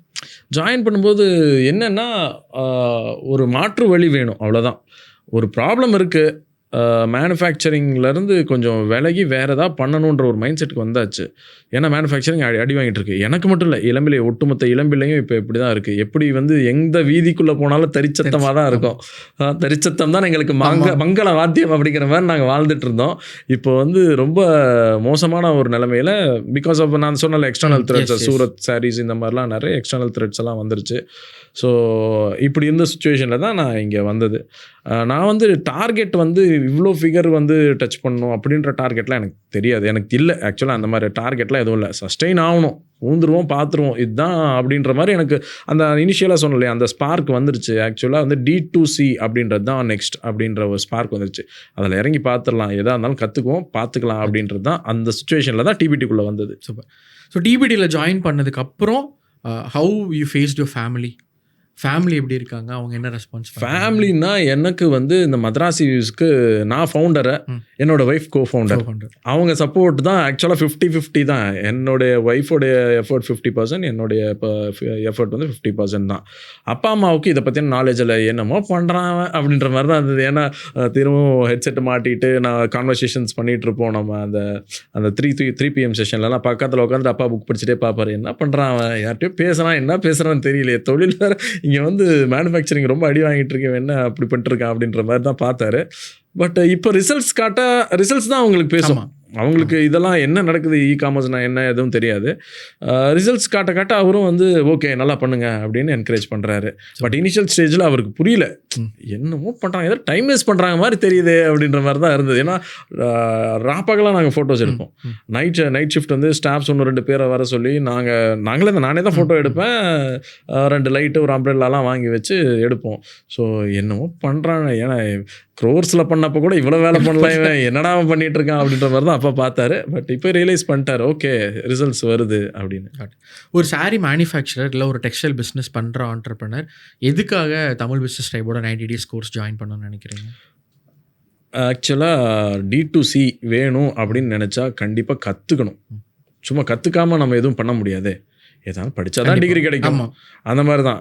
எப்படி எல்லாருக்கும் ஒரு விஷயம் தெரியும், நான் MBA படிச்சிருக்கேன், எனக்கே இவ்வளோ விஷயம் இருக்குன்றது தெரியாது. ஸோ இங்கே வந்து தான் நிறைய விஷயம் நான் கற்றுக்கிட்டேன். ஸோ அந்த D2C வேணும் அப்படின்னா இந்த மாதிரி வந்து TBT மாதிரியான ஒரு டீம் கூட ஒரு டைப் வச்சு லேர்ன் பண்ணால் தான் ப்ராப்பராக பண்ண முடியும், சஸ்டெயின் பண்ண முடியும். நான் வந்து சஸ்டெயின் பண்ணுவேன், சும்மா வந்தேன் நானும் போனேன்றது தான் எப்படி வேணால் பண்ணலாம். நீங்கள் சஸ்டெயின் பண்ணணும்னா முறையாக கற்றுக்கணும். எந்த ஒரு வித்தையாக இருந்தாலும் முறையாக கற்றுக்கிட்டா அது லைஃப் லாங் இருக்கும் அப்படின்றது தான். ஸோ அந்த ஐடியா தான் எங்கே கொண்டு வந்து சேர்த்துச்சு. ஸோ 10 lakhs மைல்ஸ்டோன் அச்சீவ் பண்ணியாச்சு. நாங்கள் பேக்கப் இருக்க தான் போகிறோம் இனிமேல். What's the next plan? Next plan வந்து ப்ராடக்ட் லைனப்பில் வந்து கொஞ்சம் பண்ணலான்னு நீங்கள் ஒரு ஐடியா கொடுத்தீங்க. ஏன்னா இப்போது இதுதான் மைண்டில் ஓடிட்டு இருக்கு. ப்ராடக்ட் லைனப், வெர்டிக்கல் ப்ராடக்ட் லைனப்பில் வந்து அடுத்தது ஏதாவது ஒன்று ஆடப் பண்ணணும். ஸோ அந்த இன்சைட் வந்து உங்ககிட்ட இருந்து கிடச்சது இப்போது ரீசெண்டாக. ஸோ அதுதான் இப்போ என்னைய மைண்டில் ஓடிட்டுருக்கு. வாட் இஸ் த ஃபிகர் கோல்? ஒரு அமௌண்ட் ஆனால் எவ்வளோ ஃபிகர் மைண்டில் இருக்குது? அடுத்த இலக்குன்னா ஆக்சுவலாக எப்படி சொல்கிறது, எனக்கு வந்து இந்த இப்போ வந்து அட் ப்ரெசன்ட் 6 months வந்து கிராஜுவலாக க்ரோ ஆகி 20 lakhs பக்கம் ரெவன்யூ பண்ணிட்டோம். 20 lakhs ரெவன்யூ இன் 6 months. எனக்கு என்னென்னா இப்போ நெக்ஸ்ட் ஒரு ஷார்ட் டேர்ம் கோல்னு பார்த்தா மந்த்லி 10 lakhs வந்து ரீச் அவுட் பண்ணணும் அப்படின்னு ஐடியா பண்ணியிருக்கேன். சூப்பர். ஸோ அதை நோக்கி தான் அடுத்த பயணம். ஸோ இந்த மந்த்லி 10 lakhs அப்படிங்கிற ஒரு விஷயத்துக்கு என்ன மாதிரி கால்குலேஷன்ஸ் உங்களுக்கு வந்து தேவைப்பட்டிருக்கு? அண்ட் டிபிடி எப்படி இதுக்கு சப்போர்ட் பண்ணும்? கால்குலேஷன் ஆகட்டும், இந்த ஃபிகர் அட்டைன் பண்ணுறதுக்கு. ஆக்சுவலாக இது வந்து கிராஜுவலாக க்ரோத் தான். பட் முக்கியமான பார்ட் வந்து ப்ளே பண்ணது ஆட்ஸ் நல்லா ப்ளே பண்ணிச்சு. எனக்கு வந்து டே பை டே எனக்கு நல்லா தெரிஞ்சது. ஃபண்டிங் இங்கே வந்து ஆட் பட்ஜெட் இன்க்ரீஸ் பண்ண இங்கே வந்து எக்ஸ்போனென்ஷியல் க்ரோத்தாக கிடைக்கிது. ஃபார் எக்ஸாம்பிள் முன்ன வந்து பர் டே 250க்கு பண்ணுறேன் அப்படின்னு வச்சுக்கோங்களேன். இந்த மந்த் 500க்கு பண்ணுறேன்னா போன மந்த் 1 lakh, இந்த மந்த் வந்து 2 lakh கிடையாது, இந்த மந்த் 3 lakh வந்தது. ஸோ எக்ஸ்போனென்ஷியல் க்ரோத்தை பார்த்தேன். ஸோ இதுதான் மெயினாக சப்போர்ட் பண்ணிச்சு எனக்கு. ஸோ இன்னமும் கூட எனக்கு வந்து அதுலேயும் ஆர்கானிக் கண்டென்ட் ரெண்டுமே ஈக்குவல் தான். பட் ஆர்கானிக் கண்டென்ட்டை விட இது வந்து it plays a main role. ஏன்னா பொட்டன்ஷியல் கஸ்டமர்ஸை வந்து கொண்டு போய் ரீச் பண்ணுறதுக்கு மெயினான வழி அதுதான். ஆர்கானிக் கண்டென்ட்ஸ் கூட அப்படி இப்படி தான். பட் பொட்டன்ஷியல் கஸ்டமர் கிட்ட போகணுன்னா கண்டிப்பாக ஆட்ஸ் ஹெல்ப் பண்ணும். ஸோ ஒரு டெக்ஸ்டைல் ஆண்டர்பிரினர் ஏன் ஆன்லைன் கோர்ஸ் ப்ரிஃபர் பண்ணும்? ஏன்னா ஃப்யூச்சர் அதுதான். சிம்பிள். எனக்கு தெரிஞ்சு அதனால தான் நானே வந்தேன். நான் மேனுஃபேக்சரராக இருந்துட்டு டிடிசிக்குள்ள வந்திருக்கேன்னா என்ன அடுத்தது இதுதான். வேற வழி நிர்பந்தமும் ஏற்பட்டிருக்கு. எனக்கு கிளாரிட்டியும் வந்துருச்சு இதுதான் அடுத்தது அப்படின்றது. அதனால வந்திருக்கு. ஸோ ஆன்லைன் கோர்சஸ் அவங்க ஏன் எடுத்து அதை கற்றுக்கிட்டு உள்ள வரணும்னு நினைக்கிறீங்க? ஏன்னா முறையாக பண்ணும்போது தானே சஸ்டெயின் பண்ண முடியும். சும்மா ஏதோ வந்து கண்ணை மூடி விசிறதுக்கும் குறிப்பாக அடிக்கிறதுக்கும் டிஃப்ரென்ஸ் இருக்கு இல்லையா? ஸோ அந்த இதுதான். ஸோ முறையாக கற்றுக்கலாம், கொஞ்சம் டைம் எடுக்கும், பட் கண்டிப்பாக சக்ஸஸ் இருக்குது, பண்ணலாம். அகெயின் நம்ம கோர்ஸ் இஸ் ப்ரீமியம் கோர்ஸ். ஒரு பெரிய லெவல் ஆஃப் இன்வெஸ்ட்மெண்ட் உள்ளே பண்ணியிருக்கணும். ஒரு 1 lakh மேலே வந்து இன்வெஸ்ட் பண்ணியிருக்கணும் இந்த கோர்ஸுக்காகவே. இனிஷியல் டைமில் நீங்கள் அவ்வளோ பெரிய amount, and it's big amount obviously, ஒரு அவ்வளோ பெரிய அமௌண்ட் இன்வெஸ்ட் பண்ணணுங்கிற தைரியம் எப்படி வந்துச்சு? அண்ட் அதை இன்வெஸ்ட் பண்ணால் இதெல்லாம் நடந்துருங்கிற ஒரு விஷயம் உங்களுக்கு எப்படி? ஏன்னா கோர்ஸ் கண்டென்ட்டை பற்றின ஐடியா சக்தி சொன்னார். கோர்ஸ் கண்டென்ட்ஸ் வந்து ரொம்பவே நல்லா ஒர்த்தாக இருந்தது. எனக்கு வந்து ரொம்ப பிடிச்சது. அது இல்லாமல் நான் தான் வேறு இடத்துல விசாரித்து பார்த்தேன் இல்லையா? மற்றவங்களாம் என்ன சொல்கிறேன்னா, நீங்கள் ஒரு 2 லட்சம் கொடுங்க, நான் உங்களுக்கு ஒரு வெப்சைட் க்ரியேட் பண்ணுவேன், நான் உங்களுக்கு ஆட் வந்து 3 months வந்து உங்களுக்கு 3x ROAS காட்டுவேன். இந்த ப்ராமிஸ் தான் பண்ணுறாங்க. இங்கே என்னென்னா எல்லாமே நீங்கள் கற்றுக்கலாம், நீங்களே பண்ணலாம். ஸோ அந்த பாயிண்ட் எனக்கு பிடிச்சிருந்தது. எல்லாமே நீங்களும் கற்றுக்கலாம், நீங்களே பண்ணலாம். அப்படிங்கும்போது லைஃப் லாங் நாங்களே பண்ணுறோமோ இல்லையோ, அட்லீஸ்ட் இன்னொருத்தர்கிட்ட போட்டு வேலை வாங்குறதுக்காவது வேலை தெரியணும்ல. எனக்கு என்ன வேலை வாங்கணுன்றதாவது தெரிஞ்சுக்கணும் இல்லையா? ஸோ அது இங்கே தானே கிடைக்கும். அதுதான் நம்ம டிவிடியில் யூஸ்வலாக சொல்கிற ஒரு விஷயந்தான். நாங்கள் சொல்லி தான் தருவோம், நாங்கள் செஞ்சு தர மாட்டோம் அப்படிங்கிற ஒரு விஷயம். நீங்களாக செய்கிறனால இந்த 6 months உங்களுக்கு என்னென்னலாம் நீங்கள் கற்றுக்கிட்டீங்க? ஸோ எக்ஸாம்பிள், நீங்கள் ஒரு ஏஜென்சி கிட்ட போயிருந்தா நீங்கள் என்னெல்லாம் கற்றுட்ருக்க மாட்டீங்க. இப்போ நீங்கள் இறங்கி செய்கிறதுனால என்ன மாதிரியான உங்களுக்கு வந்து இம்பேக்ட்ஸ் நடந்திருக்கு?